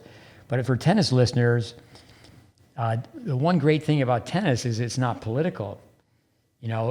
When a kid is on the bench, in tennis, it's kind of like wrestling. Okay, we're going to have a wrestle off. And I think, I know that coaches have gone away from that. I don't think that's right. I think coaches should have a challenge system. But, Rod Laver's line, you can let your racket do the talking. So you can climb your way up the ladder, but if, some coach doesn't think that you're good enough to make the team, that's the coach's decision. There are a lot of people that are on a bar stool and they're telling you they got a bad shake in sport. And then if you're a jock, you can almost guess that it's a legitimate story. I mean, there are some people that they tell you that they were a jock, and you just know after being around them for a few minutes that they weren't a jock. For sure. One thing about pro hockey for people, if they were to go to a live game, they would fall in love with it. I used to not like to watch soccer on TV, but once I saw world-class soccer played in Europe, it was like, okay, I can watch this. But let me tell you about what's going on with the Florida Panthers. This is something that TNT, they're covering a lot of hockey games. They should cover this one point. So this kid, Matthew Tkachuk, he's got 3 overtime goals. And it's becoming a Disney story. It's just the script is like too good to be true. His father, so let's go through the Florida Panthers. They beat the Bruins, whoever had a record-setting year, and then they beat the Leafs. I think the Leafs were either the third or fourth best team, and now the second best team is the Hurricanes, and they're up 2-0.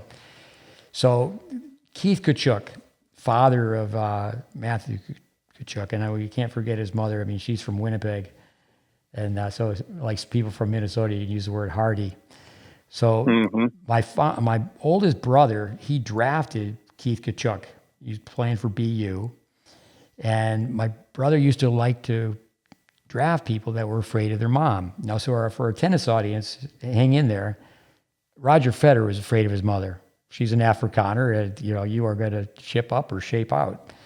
So anyway, Keith Tkachuk, his mother is 4'11", and my brother said that's why he was so good. He was afraid of his mother. And if you study tennis, it's really interesting where the mother and daughter usually have a conflict. The father and son usually have a conflict. But for the most part, the success stories, it's the father, Gene Austin and Tracy. There's obviously exceptions to the rule. But like Jaeger and her father, Connors and her father, Courier and the mother, you just go right down the line. Hingis would be an exception. So anyway, Keith Tkachuk, his father was a Marine. Now, then he was a firefighter for a career. Grew up poor.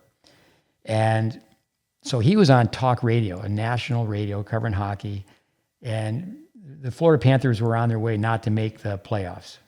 And, he just kind of lit into them and go, they're just soft. They're just soft. And then, and this is the point that should be on TNT, now, Paul Maurice, the coach, he absolutely loses it. And, and you listen to him, and now he's a veteran coach, and I'm sure he's doing things much different all these years later, and he's keeping his cool, and he's got a really fun way in these interviews. You could see the coach of the Las Vegas team who was with the Bruins. You can just see the body language. Bruce Cassidy, I think.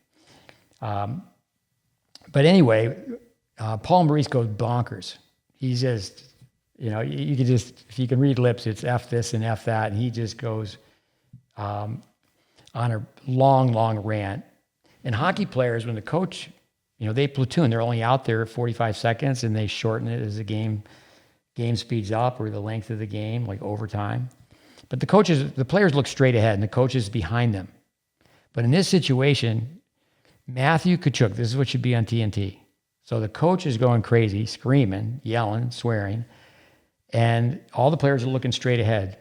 And Matthew Tkachuk is staring right at the coach, and his head's going up and down. And that's when you can tell a kid is coachable. When you watch a football player on the sidelines, and there's 100,000 people in the stadium, and the eye contact between, say, the quarterback and the coach, and they're just nodding their head up and down. You don't see that type of character in junior tennis. Just here in the last week, I've two different tennis players. I was at a tournament, I was at a practice, and the way these two players talk to their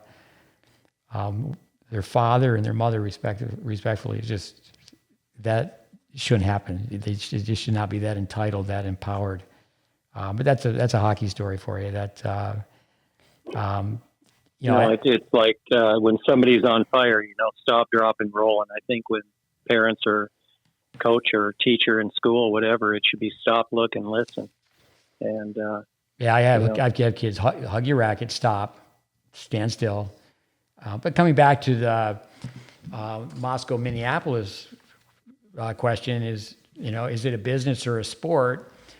And in Russia, like here in the U.S., for years and years, it was unfair for women, and the best jobs went to men. And for the longest time in Russia, the former Soviet Union, Soviet sport, that tennis was suppressed because it was an Olympic sport. So to this day, there's more female coaches in Russia than there are male coaches. But the female coaches, they teach like it's a sport. And most indoor clubs take one tennis court, and they just have up all this basically equipment that you find in a gym with gymnastics, and they're making the kids athletes. But why don't you talk a little bit about? I think that's something that people don't really know about what we do. I'm thinking, okay, maybe need to change things and just run character camps. Instead of running technical camps, because we always tell people if you can't teach character, you're really at a high level. You can't teach technique. Granted, that's one nice thing about the adult setting, and what you said about pros is, it's a lot of times teaching adult tennis. It's not like pulling teeth. If they're serious enough to be in a clinic, they're serious enough to be taking private lessons. They're going to be much more open to learning. There's not going to be as much interference. But I think it'd be great for our listeners if you could touch upon that for a little bit. Well, the character part of it, it's funny you said that because, Andres, Coach Andres, who works here with me, and, he's very intelligent young man. And I heard him laying into somebody, about it, in defense of the GreatBase, really. And he said that, he goes, the GreatBase isn't about stroke production, technique. He said it's about character. It's about work ethic. And, circling even further back than the question you just asked, when people, on the outside, I guess you could say that, there is no outside and inside really. It's just when they are looking in and making these assumptions about everybody being taught the same and this and that. Many people have never had the privilege that, say, I had, or Dion and Tylee and the hundreds of other people that, got to watch you work. And, watching you work and mold players' games and their character and their work ethic over periods of time, not just a weekend. And it's a different animal. And then maybe what they see, they may not even really have an accurate picture of what they think they're looking at. And I think that, to equate it to Vic Braden, who I think many people, I only had the privilege of going out to Koto once and St. George, Utah another time. And then,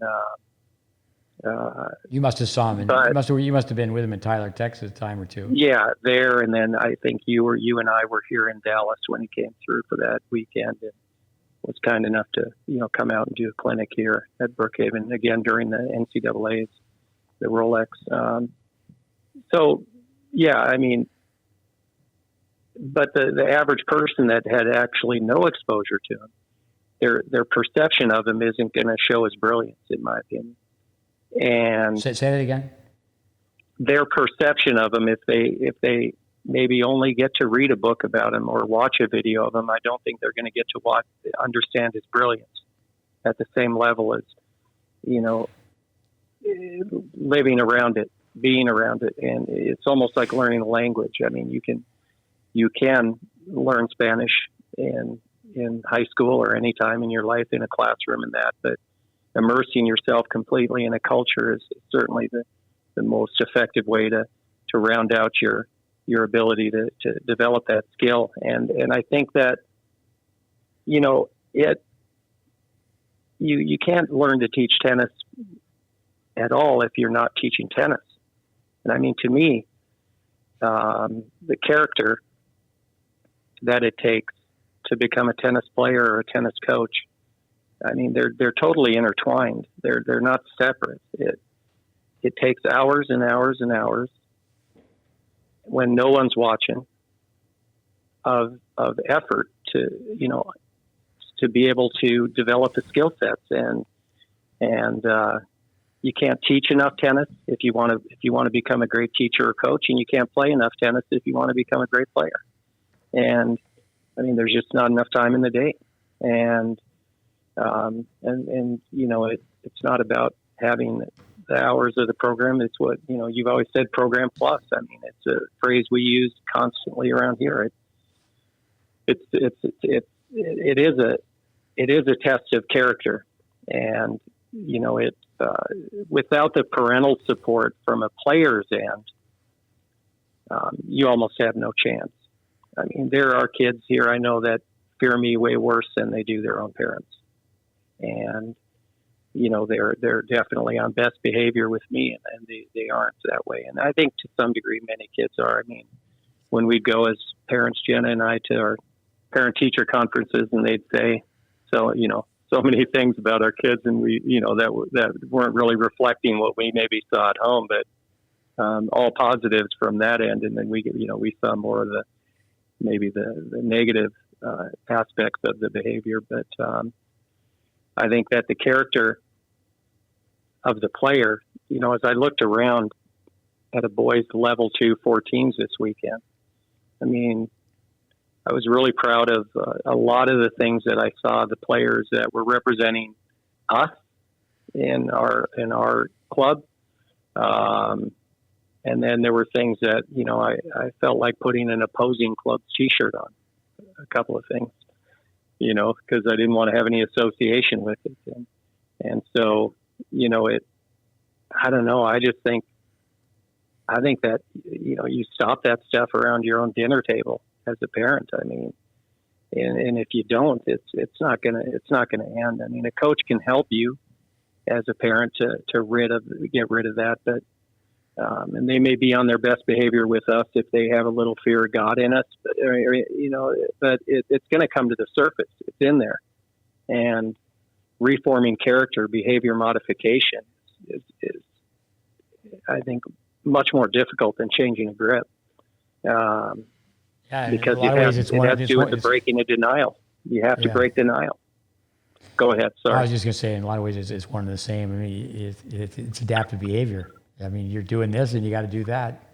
I think 10, 10, and 10, 10 years, a coach, I'd say a tennis coach, using that title. So they put 10 years in. Well, they're getting to coach another group of kids, another generation of tennis players. The kid's a kid. So say it's just from like the age of 8 to 18. They don't have wisdom. I'm always telling kids, your parents have wisdom, because wisdom is knowledge with time. A kid just has wisdom teeth. But a coach, so they many times they're skating away, not to get back to a hockey term, but there's no accountability. But with the parents, you asked the question earlier, as far as people changing at different rates. A coach can work and change at a different rate. I mean, what type of work ethic do they have? We have that one course, it's 25 hours long. Well, it's only 25 hours. If you were to just say, okay, an hour a day, you're going to knock it off in a month. And collectively, the 5 courses we have, maybe it's 35 hours. So you still could do that in a month. One of the ways I learned so much under Vic Braden is, as we use his textbooks. His books were our textbooks. So I had people reading the books that I knew they weren't reading the books. You couldn't even have a discussion with them. Okay, read chapter 2. And they wouldn't read chapter 2 as a group and say, okay, now go home, type out these notes, bring them tomorrow, and we'll go back over chapter 2. What we did in the 80s, I don't think that's been replicated on planet Earth since we did that. How many people are going to we're going to take this core information and we're going to practice in a lab setting, 15 hours a week. And then you're going to go off for the summer and you got to come back. And we had all sorts of extras, do this, do that. But no, I mean, some parents come. I think it's replicated, but it's in fields like surgery. Say that again? To become a surgeon. I think it's only replicated in different fields, like in becoming a surgeon. And what you had us do. I mean, and that's not being replicated in tennis coaching for sure. I told a young kid the other day who wants to be a brain surgeon, and he has the aptitude to do it. So I said, about 15, 20 minutes from here, there's a parking lot. And I put myself in a position where I went from BMOC, where I was made the varsity hockey team as a freshman. It was the biggest sport on campus. And I go, well, I'm not going to make the NHL. And I came up with this idea. My brother was studying hockey. I'll study tennis, but I was told you have to learn how to play. Long story short, I came to Florida, got on an airplane, got off the airplane, didn't know one person, and ended up making contact with a gentleman who I had a great setting at this 5-star hotel where I could go anytime I wanted and hop cars. And that's how I never called home for a penny. And with that, I'm just telling those kids, you think I was excited to look at that parking lot and go, I later went back to school and did this and did that. But, I took the role of starving artist and said, yeah, okay, this is what I'm going to do for 3 years. I think Bradenism, if you expect your students to play, you should expect yourself to play. You don't have to be a great player, but, young coaches, they need to still find time to go work on their own game. I mean, eventually they come to that crossroad where, they got to be wrapped up in their students' game, not their own game. But if you expect your players to make changes, I think people who can teach also had changed their game. Where a guy by the name of Jim Mantle, he went to study in person with Vic Braden before I did. A bright guy from New York. He was from the medical world, and the BS of jockocracy. He went back to the medical world, but he was just a bright guy, and he was studying Braden, and he would tell me something. Hey, you're tossed too high, you tossed too far left, and it's like, okay. I didn't really understand it to the level until I actually just ended up spending so much time with me. Again, coming back to, you have to spend time with the information. You got to work the information. It's just like a musician. You don't become a great musician by taking lessons. Who's going to learn to play guitar? The kid who takes a lesson and doesn't practice, or the kid who doesn't take lessons and they play till their fingers bleed? Yeah, you got to be constantly massaging the information all day, every day. Yeah, it's interesting though. Coming back to hockey, I found myself in New York. The Masters was played, and so there was, my brother would set it up where I was in Felt Forum, the large auditorium next to Madison Square Garden, and I had access to all the practices. But I was there long enough to be at the, Ranger hockey games and the Ranger practices. And Dave Maloney, his brother Don is the president of the Calgary Flames still. And I know Dave, he was a captain of the Rangers at one time. But he had worked at Bobby Orr's hockey camp. And, we're out, hockey players in those days, they were drinking protein shakes. They were having beers afterwards. And I remember just watching the Rangers play. And by that time I was, 3 years into being a tennis bum and proud of it. And just going, Maloney, didn't you work at Bobby Orr's tennis camp? Don't you know how to slide a pass? But that's just the culture. I mean, the coach who just won the NCAAs, I listened to a podcast, Quinnipiac, and it's an amazing story how he took that program from a Division III, it became Division I, and it's a fantastic story. Yeah. And I think coaches should be looking for those stories because we don't have enough of those in tennis. And he was asked about the kids, and he said, yeah, the kids today are more sensitive, so you have to find ways to deal with that. With Character 101. It's critical. We just had a young kid come here to visit, and he's listening. And his college coach to be sent him down here. So Mackenzie McDonald, who we spent some time with through Matt Clore, indirect time too, we're sending films of Mackenzie playing and film of his strokes, and it's either on my AOL account or my telephone. So the conversation came up where TFO, Fritz, Paul, Francis TFO, Taylor Fritz, Tommy Paul, and Mackenzie McDonald are playing doubles. And I just said, that's a clinic on how not to play doubles. Mm-hmm. And if somebody were to hear that, I think that, that's where, coming back to myself, like, who am I to criticize a hockey player playing in the NHL? I remember the number one junior in Ireland, Dervla Kelly, came to spend time with us. And we're watching Wimbledon, and I was criticizing the people on TV playing Wimbledon. She's going, how can you do that? Again, the best players in the world, they're the ones that are in the public eye. And if you do your homework, they have holes in their game. And then if you listen to what they have to say, they know they have holes in their game. But recently, and it's interesting the connections I have by being around the game for so long. But Rajiv Ram recently, he wasn't selected to be on the Davis Cup team. Now he's playing, and he's playing with Austin Krajicek. I think they're, 2-3 in the world, respectfully. And, and I don't know, Marty Fish, did he resign? Was he fired? He stepped down. He's no longer coaching the Davis Cup team. But Ram wasn't invited. And it was Taylor Fritz, Tommy Paul, and I get Francis TFO, Taylor Fritz, Tommy Paul. And, you think, well, okay, all right, we're going to have Jack Sock. Well, he plays one up, one back. Everybody else plays one up, one back. Then it's like, well, are you going to split the money 4 ways instead of 5 ways?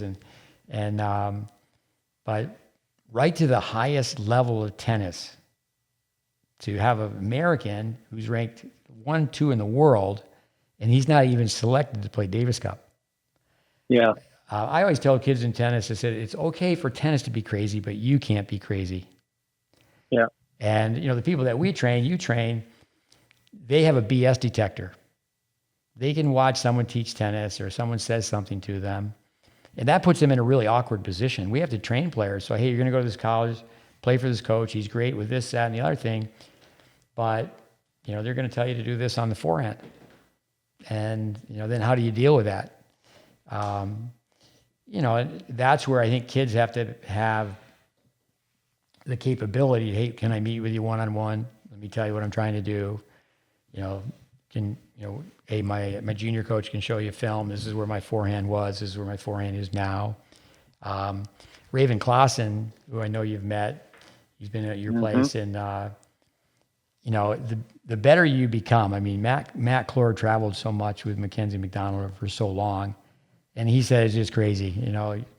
You're at this facility, you're at this event, and Mackenzie's climbing up the ladder, and John McEnroe sits down and says, "Hey, this is what I think you should do." And then the next thing you know is Brad Gilbert sits down and goes, "This is what I think you should do." And then they're in the booth, and then they're gonna name drop, and even though they're both famous people in tennis, McEnroe and Gilbert, they go, "Yeah, no, I was talking to Mackenzie, and this is what I told them," and so it's amazing the interference all the way up. I mean, and actually for tennis parents. The term I heard a coach use recently, Dave Secker, is that the parents become intoxicated when the kid has some success. And you don't know till you know. And right all the way up to the very highest levels, there's just so much confusion. Yeah, it's tough for people to see through it.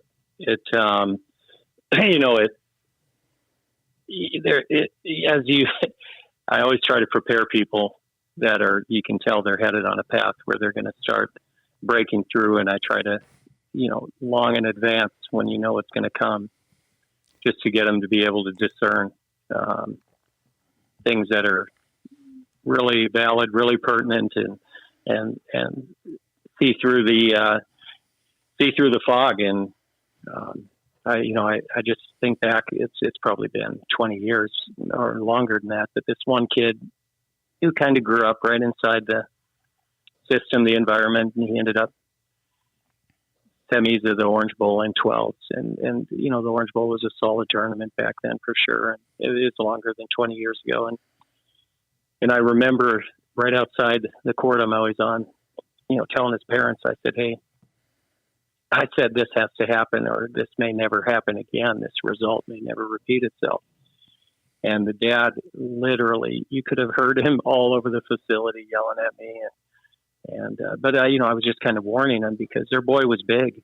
He had facial hair at 12, and I was telling him that the semis of the 18s is a different animal there, and he was going to have to be a lot more complete in his game and not so one-dimensional. And I told him, I said, now you guys are going to start getting, I think, like Andres Barboza, as you mentioned, now you guys are going to start getting knocks on your door. And a lot of the pretty people are going to start giving you attention. And, the relationship didn't last. It dissolved at about 16, but it really began to dissolve right at that conversation, at age 12. I mean, that's where the erosion began, because, it sounds, I think a lot of people, Steve, look at, what you do and the people like myself, and it almost looks like we're trying to polarize somebody, but it isn't. It's because we've seen that movie.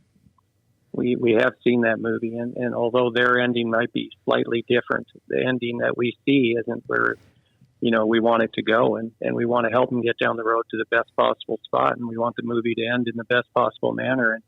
And I think that it comes across in a way where some people perceive that as us being a little bit controlling, a little bit this and that. But, I tell this all the time. I mean, show me a good football coach, a good basketball coach that's not control, that doesn't want control of an environment to make the team win.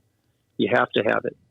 Yeah. And without it, it's almost impossible. And I think in this day and time, in the decades I've been coaching, I think people are expecting us to, get incredible results, and limiting the amount of control that we have to get those results. And I think I told a parent the other day, I said, "Listen, my accountability to this project is going to be directly related to the accountability you have and the control you give me.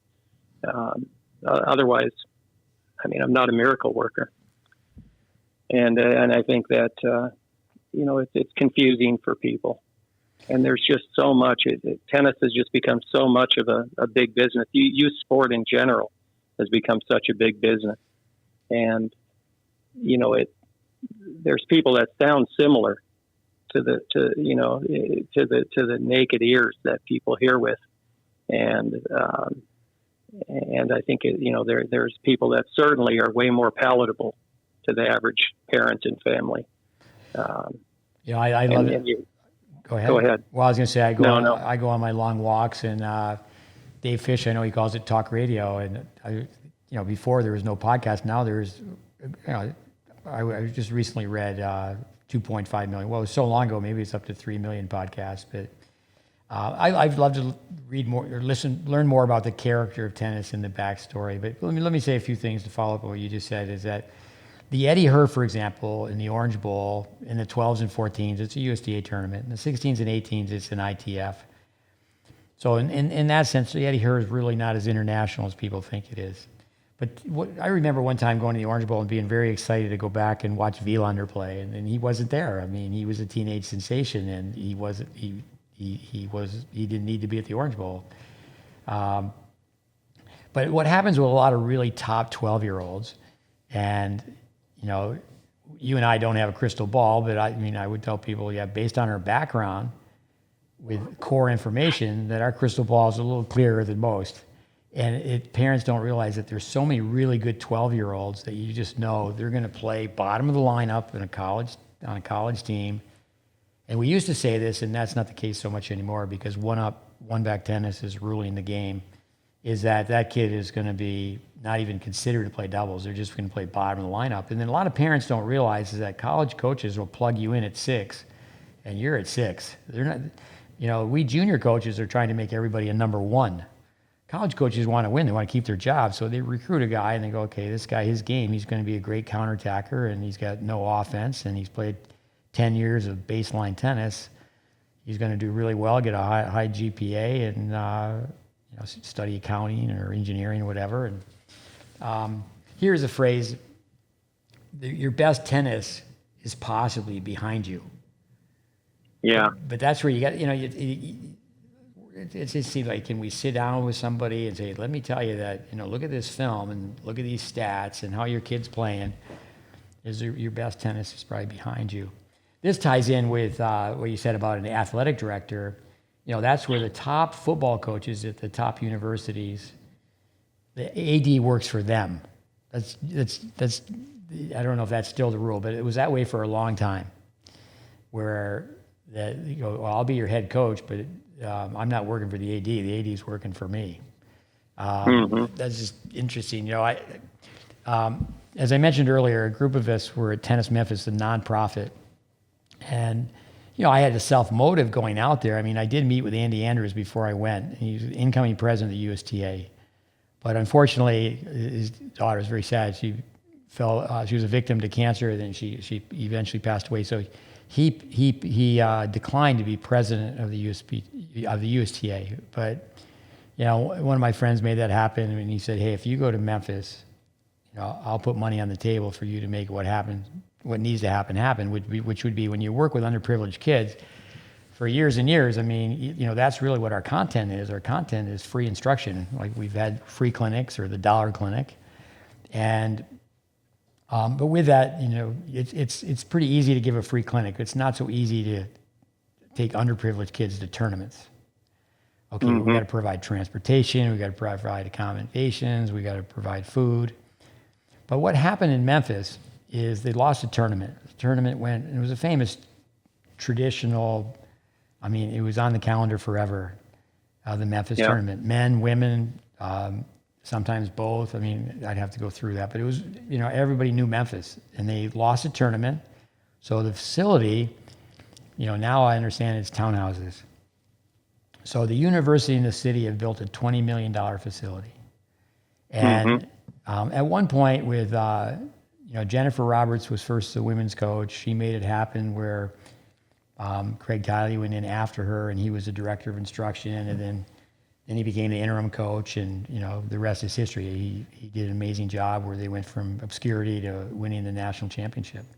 And actually, with that, I heard some trivia today. 1957 and 2003. Those are the only 2 years that a Big Ten team has won the NCAA men's tournament. And 57 was Michigan. Yeah, Michigan. And 2003 would have been that's Ty Lee's team. Ty Lee's team, yeah.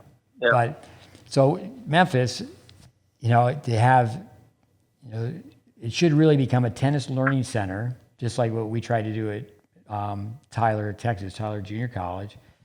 Is everybody needs to be on the same page. They need to be from the same book. And it needs to be, again, a learning center. So the team coaches and the instructors with the underprivileged kids, the kids from the private sector, everybody needs to be on the same page. And so I would say the same thing needs to happen with the USTA.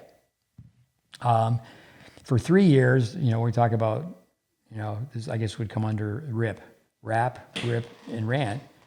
But for 3 years, I was on the USDA campus. The place was 3 miles apart, 3 miles away. But how they teach tennis to a 4-year-old to a 6-year-old, and then all the way up, and I don't think that was right, where the player development program, maybe it's still that way. It's separate, it's private, it's not open to the public. Granted, they need to control the courts, and if the pros want some privacy, but hey, let's have these young kids see the best players practice. And then they've struggled getting the best players to stay there. And the instruction is free. It's like, well, what's happening here?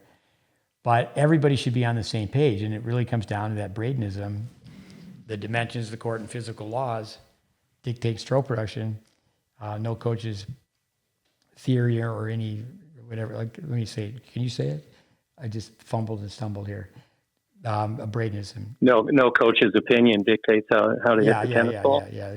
I should be able to say that. I make people, it's kind of the 11th hour here, where I make people memorize that.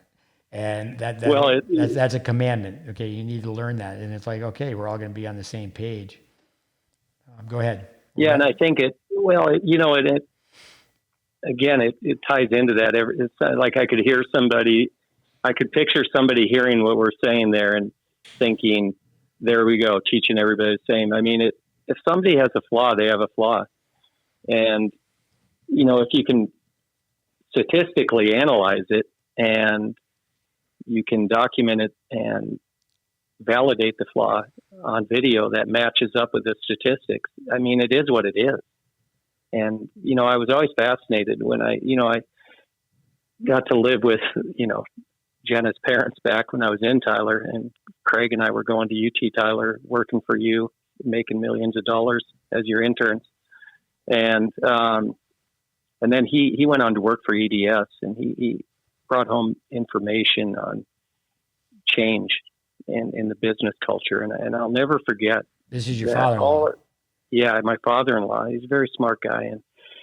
And I just take these manuals and just read them. They had nothing. I don't know anything about technology, but the things were really on cultural changes and how to make people, modify behavior. And I always go back to that breaking of denial, because there were all these steps that had to occur. But if step number 1 didn't occur, the breaking of denial, then all the other steps they were actually null and void. They were useless. And so, I've really tried to do that in my day in and day out approach. It's just so evident to me that when you spend a fair amount of time around certain people, they're just not going to break denial. And unfortunately, it takes them to hit rock bottom, or they just go through their life never breaking the denial. And I think that, whether it's a player or whether it's fellow coaches, teachers in the industry, I think it's hard to break denial if you don't have the exposure, and you haven't been exposed to the knowledge, to the truth, or if you're a player, to the level of play where you realize you aren't that good. I remember when I was, thinking I could play a little bit in my 20s, and you said something to me. You said, I tell this story. I don't know if you remember saying it. You said, Anderson, you got a great serve, but the problem is you wear shorts, not a skirt. And I didn't say that. I'm too nice. I did say that. But it was true. And, it was just a matter of accepting the truth. And then am I going to act on it? And am I going to get out and, coil my body a little bit better and, get rid of the old down together, up together, scratch the back toss that hindered me from, serving well, because I got off to a poor start because I could throw a ball a mile. But, and that breaking of denial is, I think the more political organization you deal with, I think that, it takes just a Herculean effort to try to impact one person inside of it, let alone the organization. Even if you have, that's my feelings anyways. Coach from Minnesota calls me up all the time, Tom Belay. He has a line. Certainly everybody likes a little pat on the back. He says about us, you have enough credibility to choke a horse. And yeah. I don't really even like the word credibility. I don't really like to, we're going to put photos up of kids winning weekend tournaments. I know parents have started doing that. And I think initially they just innocently started doing to send their aunts and uncles, but then now, everybody just sharing. It's not really like it's for family. It's everybody and their brother is, holding up the 2-inch trophy and putting it on social media. Crazy, crazy times. But there was a girl in the NCAA finals that was 2 different times training with us, and not to mention names. I was at your place one time and she showed up there, but she did start the course. Did she start the course as a complete beginner? No, but she was making the changes and NCAA finals and, not in the singles lineup. And then there was another player, not saying whether it's men or women or whatever, but that is supposed to come down here after the tournament. And a few people said, oh, is that the guy who's supposed to come down here? They watched him hit one serve and go, he's got palm up. And, it's amazing how far people can go in tennis and not be told something that's just so obvious. But it's only obvious if you see it. If you don't see it, you don't see it. But once you see it, you always see it. I'll tell you this story. Well, you just said something too, Steve, before, you just said something that I think is so key too on, you said it's amazing how far people can go without being told something. And in a sense, it's amazing how far they can go without something. And I think it's a testimony to how important character is because, group was visiting a few weeks ago and I said, don't think because we're going to get forehands, backhand serves in line that you're going to automatically fall into place and everything's going to work out. I'm sorry, who was visiting? Some kid? Yeah. Okay. And I said, that's A, but B, grit, C, character, work ethic, fight, hunger, desire, passion. And, I think that,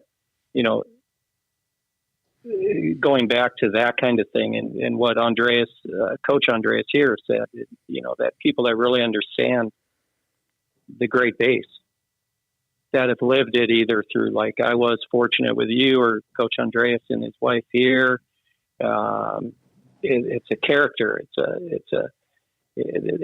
a culture that goes way beyond just the nuances of the technique, and it touches on so many more things.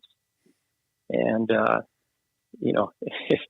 think that a huge the tactical side of the game is often overshadowed inside of the GreatBase system in the not, the people that are not really that heavily entrenched in it and involved in it on the outside, so to speak. I think that the tactical side is often overshadowed.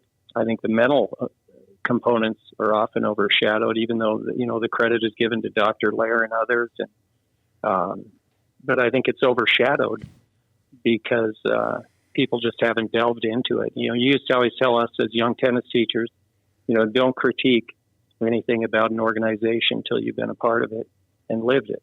And then you have an opinion on it somewhere down the line, but you don't do it until then.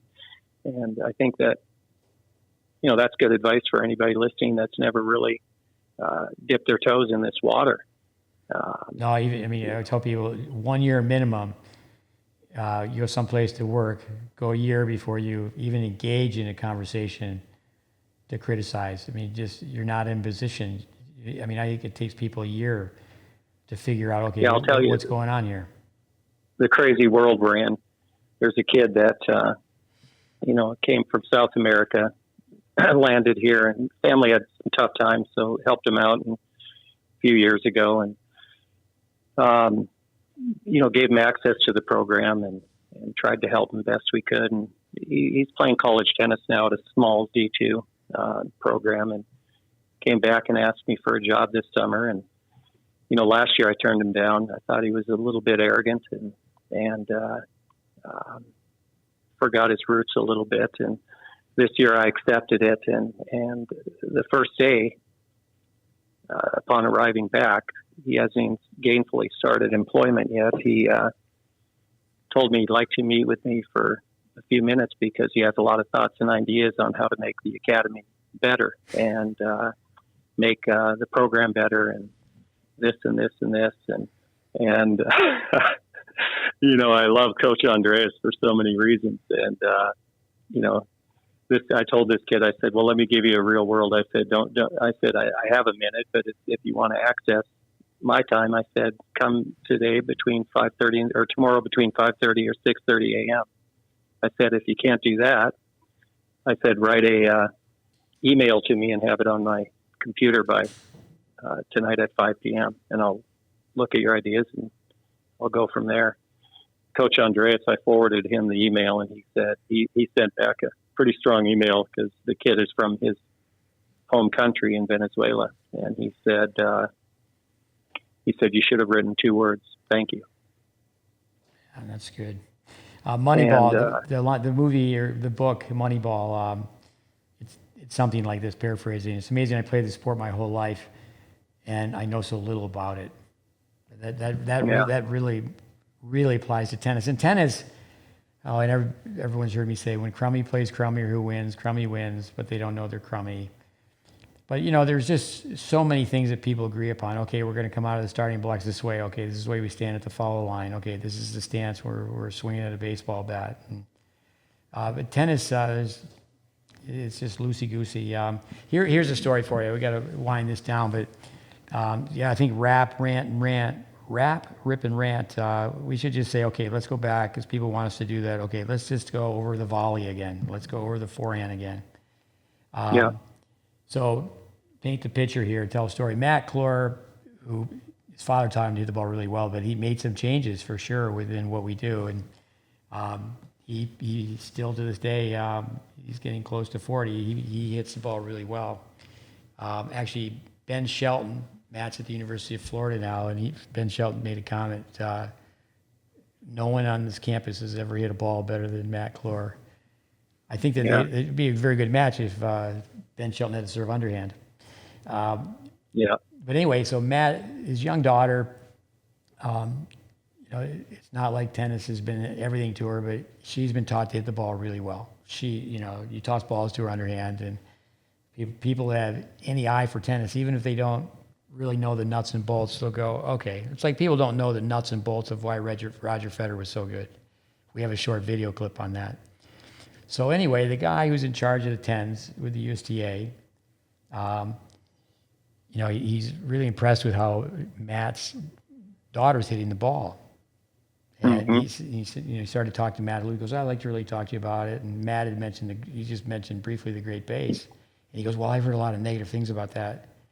And a girl that you've trained, I know I was on the court with her when she was really young. Ashton Kruger's like 4 courts down on the indoor courts. And he said, see that girl over there? He goes, how do you think she was taught how to play? And then the gentleman said, hey, we got to get together. I need to sit down and talk to you. But, that never happened. It's not going to be a coffee table discussion. You're not going to go to Starbucks and say, okay, let's just chit chat. Months is a good start. years is what it takes.